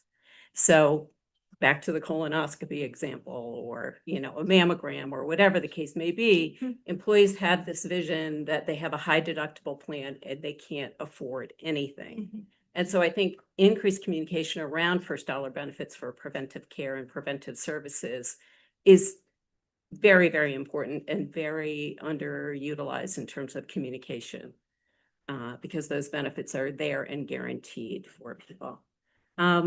As far as your recommendation of changing deductibles into copays, I hear what you're saying. A lot of the plan designs right now are doing both simultaneously. You might say outpatient surgery, you have your $2,000 deductible and plus a $750 copay. And that's where not only are employees shocked by the deductible, and they're like, what the heck is this copay on top of it?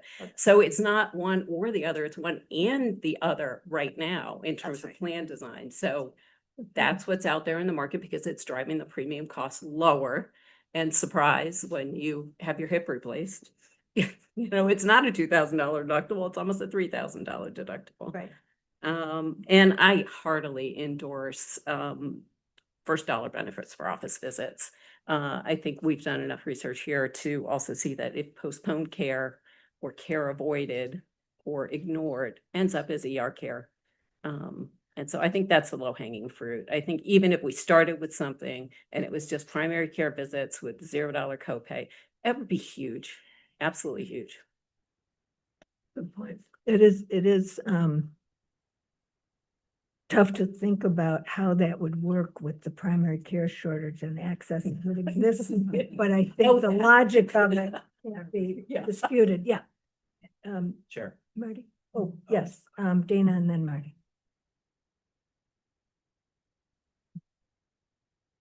Thank you so much. I think what really struck me is you looked at income brackets in terms of how the cost sharing changed based on people's income. I would be very interested to see if you have the data based on age range as well.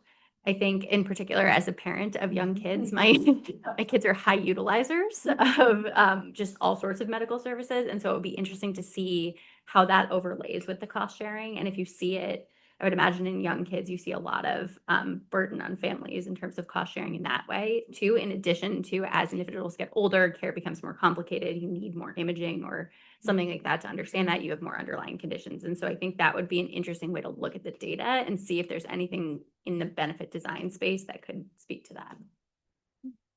That's an important point.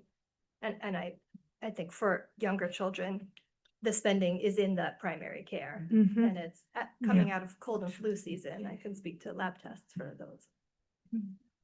Commissioner Cohen? Great research. I just putting on my behavioral health hat would ask that you include on page 45. I love that you did the type of service, slide 45.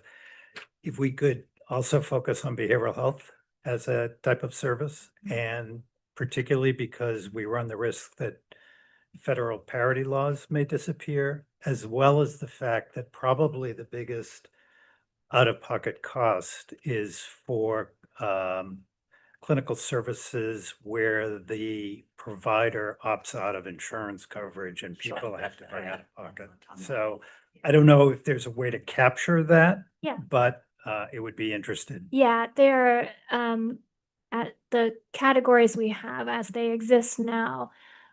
A lot of behavioral health services like psychotherapy, for example, are in that E&M category. And that category has, has things that have no cost sharing, like preventive, your checkup, your well visits are in there. You have problem visits in there.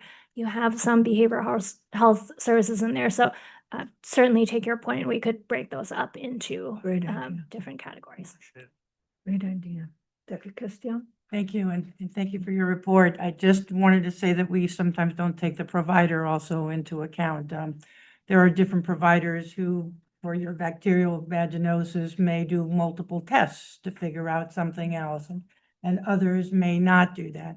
And the other piece is also that preventative care, I don't know what provider, maybe there are some, but I don't know who is doing that because most of the time you don't have the time to be able to do that. So you're seeing people for problems when they come. If you think that somebody's coming every year for it doesn't happen to that frequency. And it'll always be problem-based that people are coming in to be seen. Other comments or questions for Sarah and Yue? Thank you. I think you can see that the choice of this topic as the one to dive further into for this year was right on, and the approach of proposing some considerations for discussion and going further into that, I think is going to be really constructive. Thank you. And I think we've heard some wonderful comments that set us up very well for our next presentation on cost sharing, the prevalence of cost sharing for ACA preventive services. So for this part of the presentation, we did do a deeper dive on a number of different services.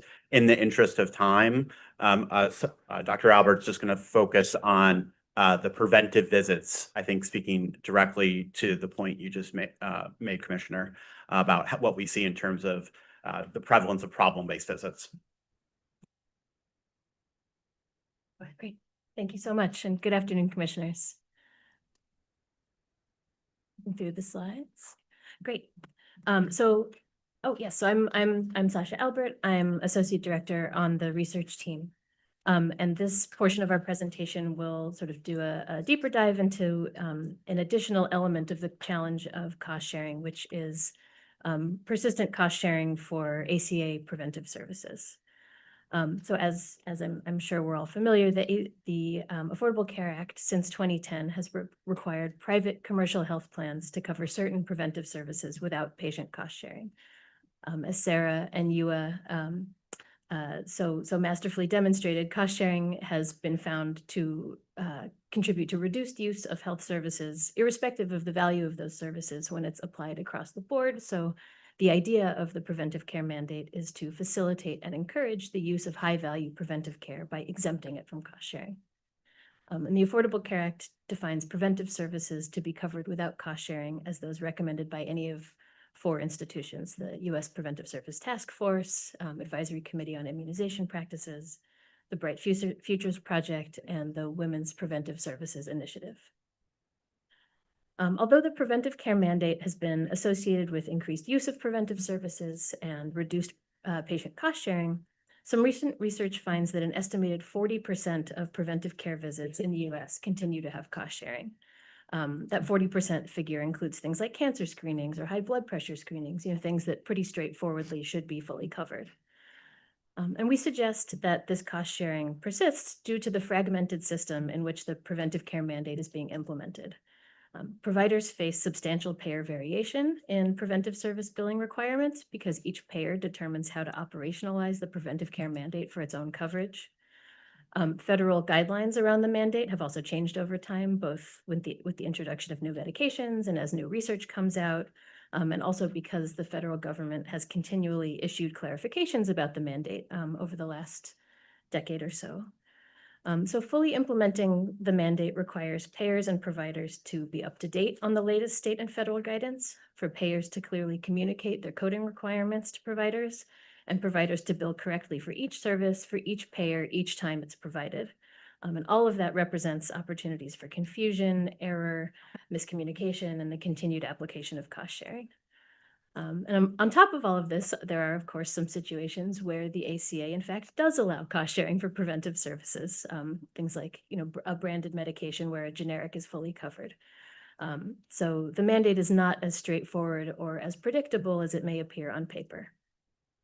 But if the mandate seeks to facilitate patients' use of high-value preventive care, that goal would probably be undermined by the continued application of cost sharing, because as we know, patients who expect to pay for care are less likely to use it. And this would especially impact patients with lower incomes who can least afford an unexpected bill. So now turning to the analysis that we did of cost sharing for preventive care in Massachusetts. And here I want to acknowledge my colleagues, Amanda Ketchmar and Leiden Marcelat, who did the bulk of this analysis. We used the All-Payer Claims database for commercially insured Massachusetts residents to explore examples of preventive services that are identified in the research literature as often having cost sharing. So for our cost trends report, we looked at colonoscopy, diabetes screening, STI screening, contraception, pre-exposure prophylaxis medication for HIV prevention, and preventive wellness visits. As Director Selt said, in the interest of time today, we're going to share some sort of high-level results for all of those services, but then only do a deep dive into preventive wellness visits. I want to note that for most of these services, any cost sharing we find could be thought of as an enforcement problem. They should not have cost sharing, but sometimes still do, even if it's in error. But for preventive visit episodes, your physicals, checkups, those are a little bit different because the Affordable Care Act requires preventive visits to be free, but if there are any non-preventive services provided while you're at your clinician's office, it's allowable for those services to have cost sharing. So any cost sharing we find for that area of care could be thought of more as a policy execution problem. That is, when the policy is working as intended, patients may have cost sharing, which could come with its own challenges, even if it's not in violation of the policy. So more on that when we get to the results, but I wanted to share upfront that sort of the interpretation of our findings is a little bit distinct for preventive visit episodes. I also want to do a little bit of level setting about what we looked at for each of these services. So we used methods to estimate cost sharing as conservatively as possible for everything we looked at. So for each service, we included only individuals who should be eligible to receive the service without cost sharing under the ACA, and only services that should be provided for prevention. So, not diagnostic services, not chronic condition surveillance. So the universe of what we included should be fully covered. But because we use claims data, we can't distinguish between things like errors versus policy noncompliance. But the fact that either of those things could still be happening points to a problem. So with all that set up, on to the results. So to start with, we find that preventive services vary in their prevalence of cost sharing and in how rates of cost sharing have changed over time. The biggest change here, of course, is in cost sharing for PrEP prescriptions. It became an ACA covered service during this time period, and a generic was also introduced. So we would expect to see a big drop in cost sharing. But otherwise, I would point out that apart from oral contraceptive prescriptions, where we seem to have gotten it right as of 2023, every service still has a reasonable prevalence of cost sharing, and the prevalence of cost sharing has not changed all that much over time. As far as what patients pay when they have cost sharing for preventive services, among services with any cost sharing, the average amount patients are paying ranges from $18 for a diabetes screening to almost $300 for a colonoscopy. And again, there's not too much change over time. It varies by service. And echoing Sarah and Yua's presentation, most services have cost sharing payments made towards their deductibles. With the exception being the two prescriptions we looked at, which, as we would expect, reflect a more copay-based design. We also see some pretty substantial variation by payer in the share of services that have cost sharing, but we don't see really any clear patterns across services in terms of which payers have cost sharing. So there's variation by payer, and there's also variation by service. So skipping ahead. We'll now look at preventive visit episodes. Again, this is 79. Oh, yes, thank you. So this is what this is the terminology we're using for, your well visits, physicals, checkups. Multiple ACA recommending institutions recommend that patients receive an annual fully covered preventive visit, with more frequent visits recommended for very young children.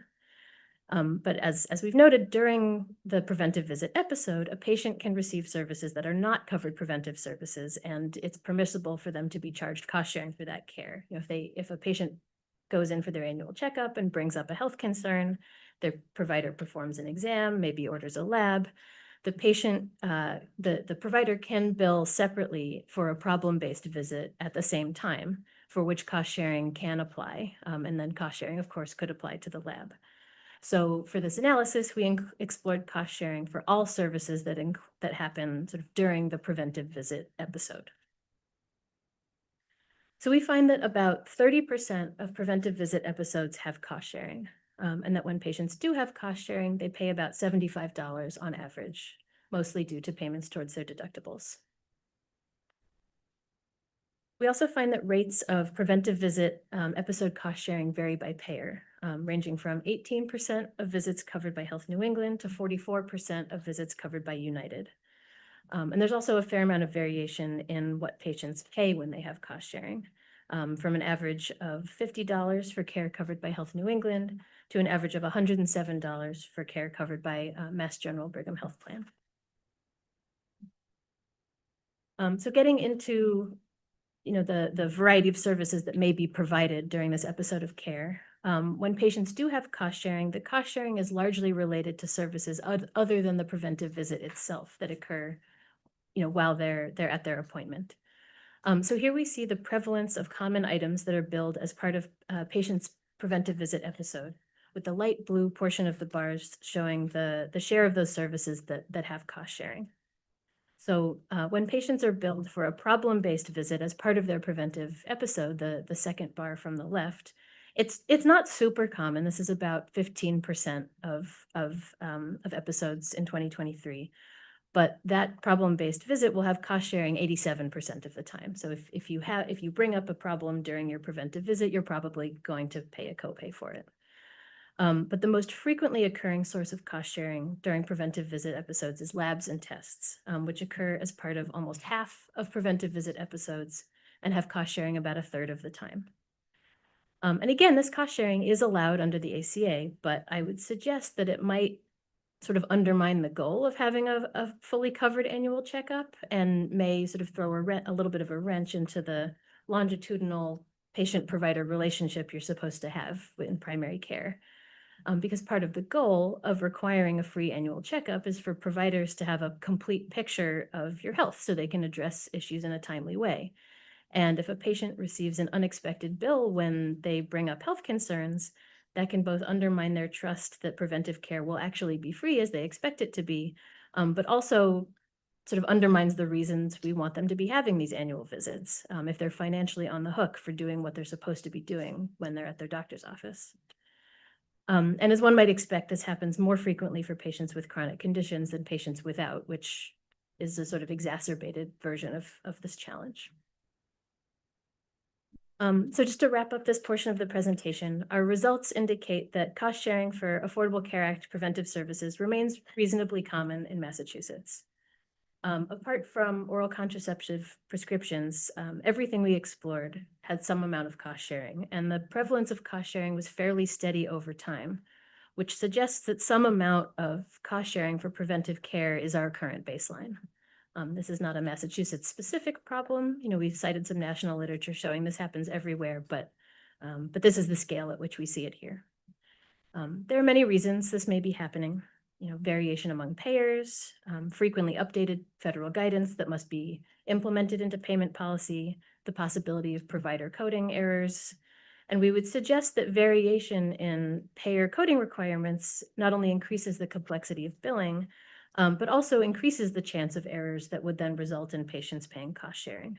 And it may also contribute to administrative burden for providers who may have to bill differently for the same service depending on who's covering it. And then, of course, unexpected bills might deter patients from seeking this type of high value care in the future, as by policy we say we want them to be doing. So to address this challenge, stakeholders throughout the health system may need to develop new approaches to simplification, standardization, and oversight to ensure that preventive services are covered as intended, and to facilitate patient use of this high value care. And just to note that we've had conversations with the Division of Insurance about these results and are continuing to talk with our colleagues at other agencies about this. Thank you so much, and happy to answer any questions. Thank you, Dr. Alban. Questions? Thank you for putting that together. What's also interesting is the complexity. You have some of the payers now their system, even though the patient should not have been charged, are still being charged. And that still exists, which is crazy when you think about it. And a lot of it has to do with the complexity of the whole system. I don't know how you change that. Yeah, it's certainly a symptom of the larger problem of how complicated our system is as a whole. I think in addition to having circumstances where cost sharing is being imposed that it frankly should not be, it's really about kind of trust and expectations for patients who think that this is going to be covered and then all of a sudden get a bill.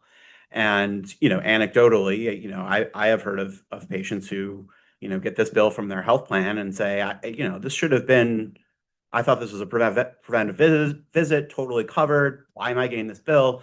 And they're like, go talk to your provider and have them put it in a different billing code, and then we can take care of it. And so now we have patients in the center of these conversations, transferring billing codes back and forth between health plans and their providers. That is a ridiculous way to design a system that's trying to protect patients. Right, so not only are patients bearing unexpected financial burden, they're also now bearing unexpected administrative burden when they thought they were going to receive a straightforwardly fully covered service. Good questions or comments? Commissioners? Yes. Commissioner Sullivan? Again, personal experience here, but has there been a change in the way providers are noticing this? Because at a recent well visit with one of my kids, I got a note actually to this exact effect that warned me that if I brought up anything that I was going to get a copay. And I just, Do we go to the same pediatrician? we might, but I thought it was interesting and timely here. Yeah, yeah, I think providers are, we cite a couple examples of providers doing this. I think they're aware that this is a source of confusion for patients and are trying to mitigate that, but that's a little bit of I don't want to say a half measure because they're doing their best, but it doesn't address the underlying challenge. It just is, attempting to set patients' expectations in a different way. I think my fellow providers would be remiss with me if I didn't point this out, that part of it is the system we've set up. I was thinking of the SureSwab example, that where people give a urine test and you get 4 tests. When I was training, we used to do it as a slide. We used to just prepare the slide ourselves, and essentially it was free to the patient because we just prepared the slides and looked for it. But because of the time pressure, that's like 8 to 10 minutes to prepare that slide and look for it. And so when, the pharmacy rep comes up and says, oh, I have a slide that's not only better in terms of sensitivity and specificity, but it takes no time for you at all to do it. So that also encourages, the incentives that we put in the system sometimes drive these kind of things. And I would say same personal experience. I had a preventive care, but I realized that now my primary care takes my heart rate through a pulse ox. And the pulse ox is not a covered benefit under my plan. So I get a $13 charge anytime I go because it's not covered by my plan. And I'm sure I don't think you're doing it on purpose. It's just Right. the It's complexity of the system, right? right. And this is as simple as it's supposed to be. Good to know. Thank you. Thank you so much.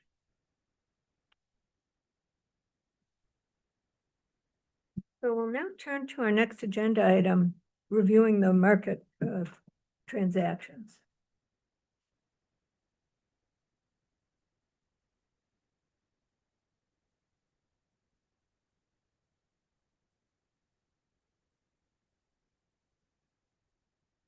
Good afternoon, Commissioners. I wanted to start us off with our standard slide going over the material change notices we've received to date since 2013. We are now up to 188 market changes with physician group mergers, acquisitions, and new affiliations continuing to be the most frequent.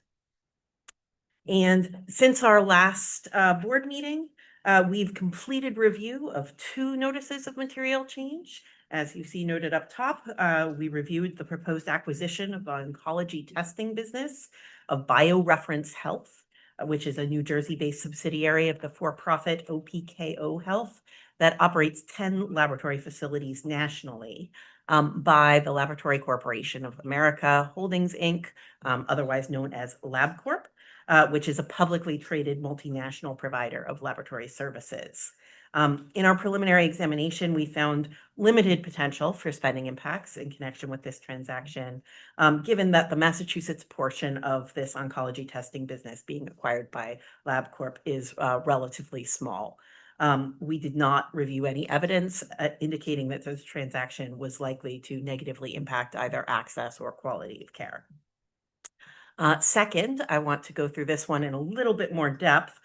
We reviewed the proposed merger of Marlborough Hospital, a community hospital owned by UMass Memorial Healthcare, onto the license of UMass's academic medical center, UMass Memorial Medical Center, under which Marlborough would cease to become an independently licensed community hospital and would instead become a campus of the UMass AMC.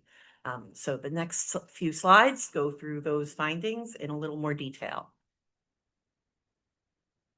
So you see up at the top, a summary of the transaction as I just described it. And the parties state that the transaction would provide Marlborough patients with greater access to tertiary and quaternary care and a broad range of other specialty and subspecialty services, as well as improving outcomes through an integrated medical staff and improved care coordination between what would now be two different sites of the same AMC. UMass also claims that the merger is necessary to improve Marlborough's staffing, given that Marlborough has had to rely on contracted services to supplement its staff coverage for some of its service lines. UMass has also stated that the merger will make it easier for patients to transfer between Marlborough and the medical center and to receive teleconsults by the medical staff at Marlborough, which would alleviate some of the capacity pressures in the system. I wanted to just give you a little bit more background on the parties. So as I'm sure many of you know, UMass Memorial Healthcare is now the third largest healthcare system in Massachusetts after Mass General Brigham and Beth Israel Lahey, and it is the dominant provider in central Massachusetts with a market share, as you see on the slide, of 53.4% in its primary service area. The UMass Memorial Medical Center, the anchor AMC of the system, is the fourth largest hospital in Massachusetts with approximately 800 beds and a 92% occupancy rate, with a public payer mix of almost 70%. It's at 68% currently. Among the AMCs in the state, UMass Medical Center now has the third highest cross-payer statewide relative price, only after Mass General and Brigham and Women's. Though obviously that doesn't reflect the ranking in each payer network individually. This is the aggregated cross-payer statewide relative price. UMass has also been growing in recent years, acquiring 2 community hospitals in the last few years, each of which we did review and was anticipated to increase spending to some degree. And flipping to the next slide, you'll see that in addition to having relatively high prices in the state, UMass Medical Center has also had some of the highest price increases in the state in recent years. So based on an analysis of the APCD, the HPC found that the medical center has had one of the highest observed price increases from 2019 to 2023, which you see in the 2 charts on the slide here for outpatient services and inpatient services respectively. Over that 4-year period, the average annual price increase for hospital outpatient services for the UMass Medical Center was 5.6%, and for inpatient services, 5.5%. And I'll note, even though we didn't show it on the slide, in the most recent year of data, 2022 to 2023, UMass Medical Center had the highest price increase for both outpatient services and inpatient services among the 35 largest hospitals in Massachusetts.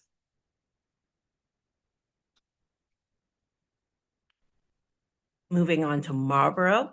Marlborough is a 79-bed community hospital owned by the UMass system, with an occupancy rate currently of 77% and a public payer mix very similar to the AMC of 69%. Both Marlborough and the medical center are staffed by physicians from UMass Memorial Medical Group who receive the same rates across all different facilities. But unlike the physician rates at the facilities themselves, those rates do differ by hospital. So the medical center has a statewide relative price across all commercial payers of 1.11, so 11% above average, while Marlborough's is 0.97, so slightly below average. Marlborough already houses the UMass Memorial Cancer Center, which is already on the AMC license. And as I mentioned previously, Marlborough has had some recent staffing challenges, according to the parties, with incomplete coverage in several service lines, including anesthesia, general surgery, and urology, that they believe will be assisted by this transaction. As additional background, as I mentioned, the UMass system has been growing in recent years. So it recently acquired 2 different community hospitals, acquiring Harrington in 2021 and Milford in 2024. Both of those were reviewed by the HPC as material change notices, and both had some anticipated spending impact, which you see summarized here, but neither ultimately advanced to a full cost market impact review.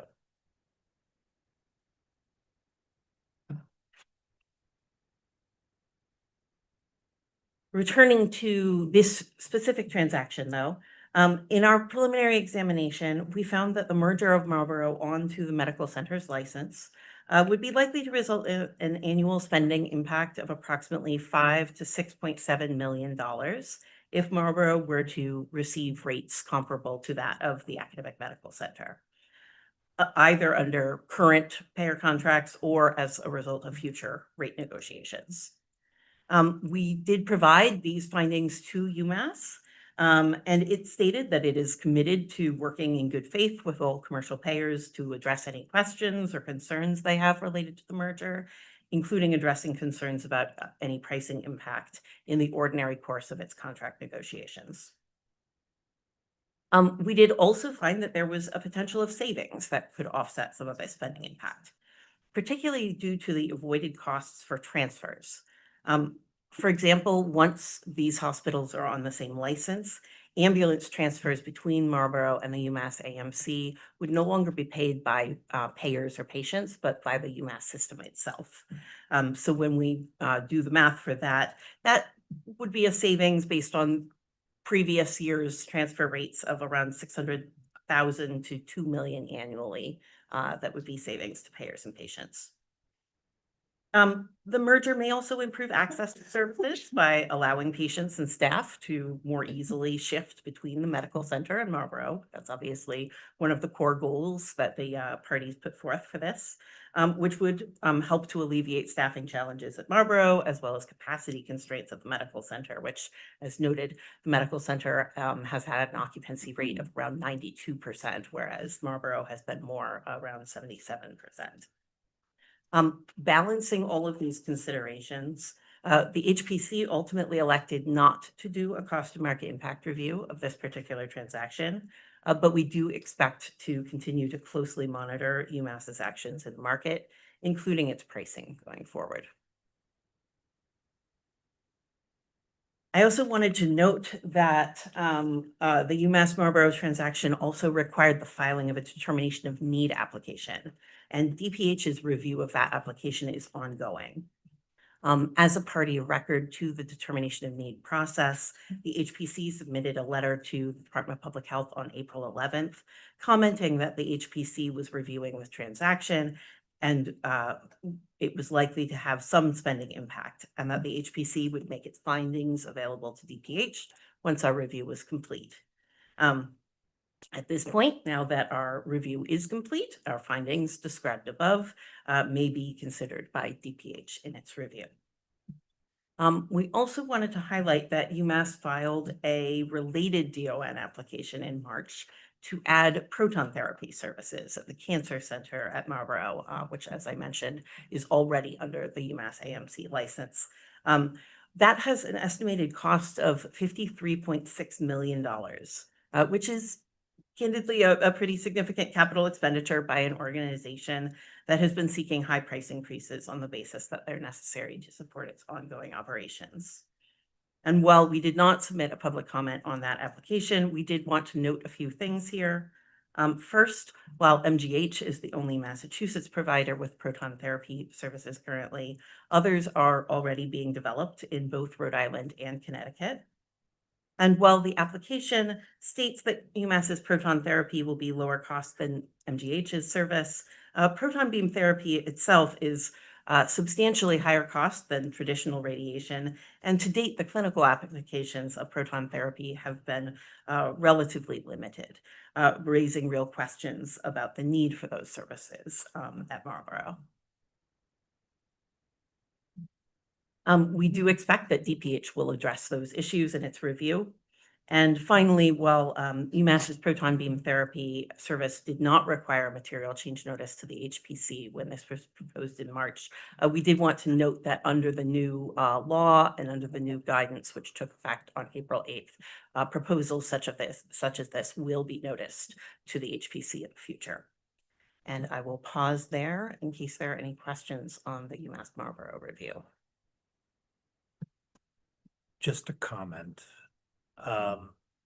While I understand the logic of not doing a CMIR, I'm just worried if we start to see similar kinds of transactions by AMCs around community hospitals as a way to raise rates. So just concerned about that.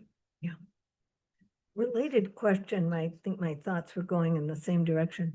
Is this the first of its kind? Have we had a situation like this previously in Massachusetts in terms of acquiring by a higher cost AMC and merging the license? We have not seen exactly this scenario play out in the past. There have been mergers of different hospital campuses, but changing a community hospital to be part of an AMC license as proposed here was new to the HPC. Dr. Cutler? If I recall from some of our cost trends hearings in the past, UMass Memorial has said on various occasions, we don't feel our scale is big enough to do population health management and alternative payment models and so on. And it seems to me that if this goes through, that's no longer the case. Even if it doesn't go through, that's no longer the case with what's gone on there. And then add that into wanting to, spend $50 million on something. I have no idea if it's worth it or not, although there's a lot of it around already. And I guess to me, this really moves up the thinking that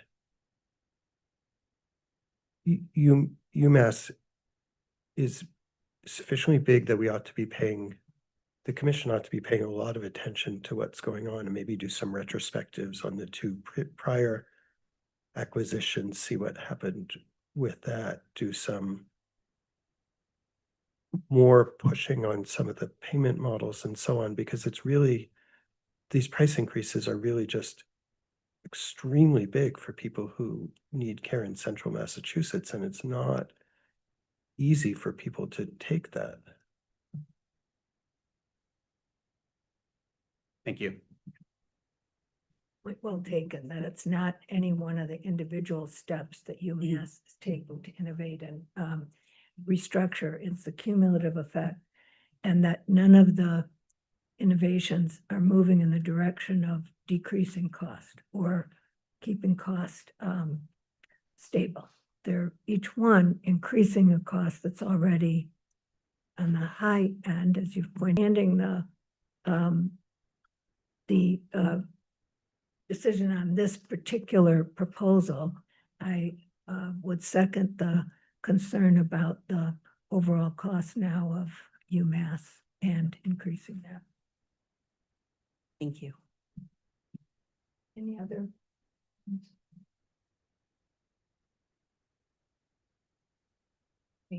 Well, we have three other transactions currently under review, which I just wanted to quickly note. So first, the proposed acquisition of Vibra Hospital of Western Massachusetts, which includes an inpatient long-term acute care hospital, as well as a skilled nursing facility, by Everest Hospital LLC, which is a newly formed Massachusetts corporation in coordination with Neil Equities LLC, which is a private investment vehicle with ownership interests in other nursing facilities. Second, the proposed acquisition of River Valley Counseling Center, which is an affiliate of Valley Health Systems, which also owns Holyoke Medical Center, by ServiceNet, which is a nonprofit human services agency in Western Massachusetts that provides mental health, substance use, vocational, and other services. And finally, a proposed contracting affiliation between Pediatric Physicians Organization at Children's, which we call PPOC, which is partially owned by Children's Hospital Corporation, and Children's Healthcare, a 9-physician primary care pediatric group in Newburyport and Haverhill, under which Children's Healthcare physicians would become participating PPOC providers. And we had one other major item in our market review section, which is the request for a retrospective review of the creation of Beth Israel Lahey Health. So as you know, Beth Israel Lahey Health, or BILH, was formed in 2019 by transactions including a merger of Lahey Health System, Beth Israel Deaconess Medical Center, Mount Auburn Hospital, New England Baptist, and Seacoast Regional Health Systems, the parent corporation of Anna Jakes. BILH, after this merger, became the second largest provider organization in the Commonwealth, behind Mass General Brigham. The HPC's finding in our CMIR of that transaction included a likelihood that it would increase commercial spending because the merger would enhance BILH's bargaining leverage, resulting in higher prices for BILH providers.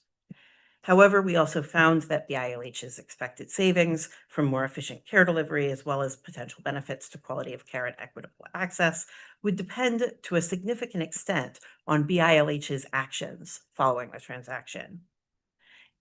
In the approval of the DON that was also required for the merger, the Department of Public Health imposed a set of conditions that included annual reporting on a variety of metrics related to quality and access changes, and the Attorney General also entered into an agreement that imposed additional conditions, including a 7-year limit on price growth for the BILH system that is due to expire in 2026. Recognizing the importance of ongoing monitoring of such a major change to the healthcare system, the DON conditions also included a requirement that DPH could request and BILH would submit to a cost of market impact review by the HPC after 5 years. So DPH sent a letter to us in May, officially requesting that we do conduct this retrospective cost and market impact review of the merger. And consistent with the DON conditions, BILH has also indicated their willingness to participate in such a cost of market impact review. This would be the first retrospective cost of market impact review done by the HPC, and it would examine the impacts of the formation of BILH on healthcare spending, market dynamics, quality of care, and equitable access to care. And as usual, we would conduct the CMIR based on information provided by the parties, information from other market participants, as well as publicly available data. On the next slide, you can see that the CMIR would follow our usual process, starting with information requests to BILH and an exchange of information. HPC staff would conduct analyses in consultation with the board, of course, as well as our expert consultants, and we would write and issue a preliminary report. BILH would then have the standard opportunity to respond, after which we would issue a final report.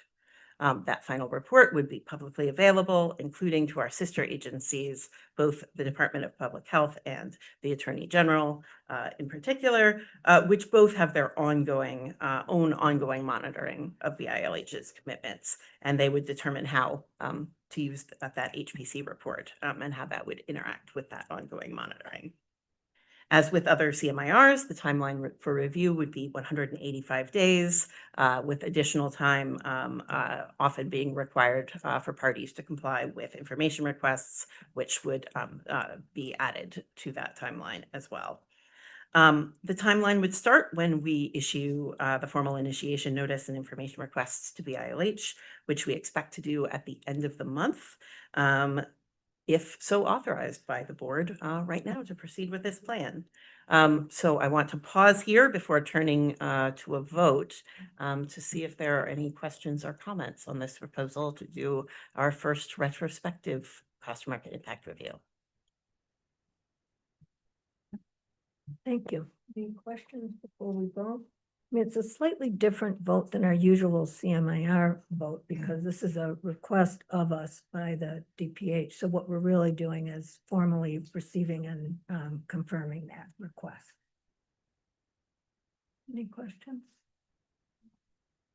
Okay, we have a motion to approve and vote. A second. All in favor, say aye. Aye. And any opposed, nay? Okay. Yes. Thank you very much.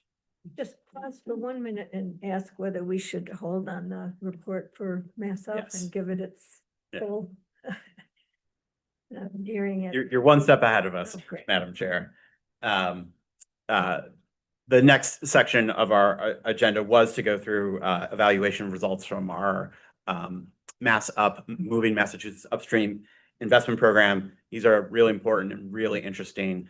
So we're going to hold on this to give it its full due. We are still working on writing the evaluation report. And so look forward to coming back to the board with both a presentation on the findings as well as the full written report. So you can skip ahead to the executive director's report, where we just have a final few updates and announcements for the board on page 115. And page 115 might have been an indication that we were going to run out of time.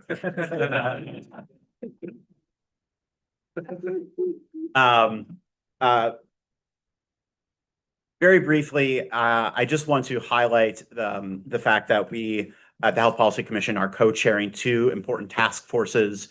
The Maternal Health Access and Birthing Patient Safety Task Force, which was mentioned earlier by Kara Vidal, had its first meeting at the beginning of April. We are meeting again at the end of June, particularly to discuss a research plan to effectuate the objectives of that particular task force. Again, looking at maternal healthcare closures and access to maternal healthcare. So if you are interested in following along with this work, we will be live streaming that task force meeting.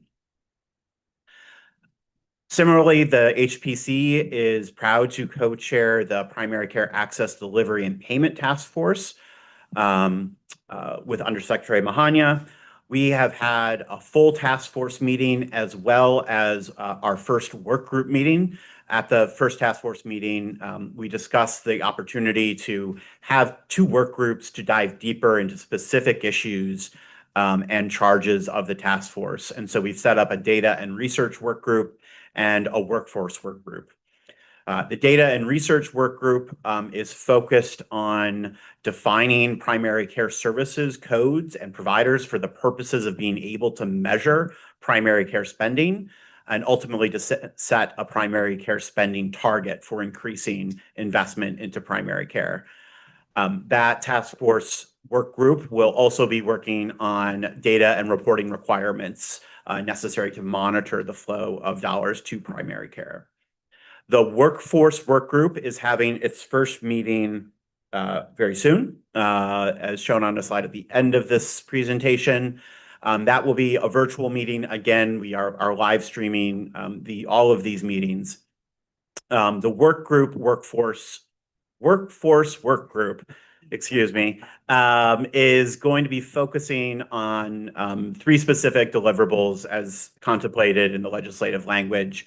The first is around increasing the pipeline for primary care providers, both short-term and long-term. The second is around enabling the use of effective care teams in primary care.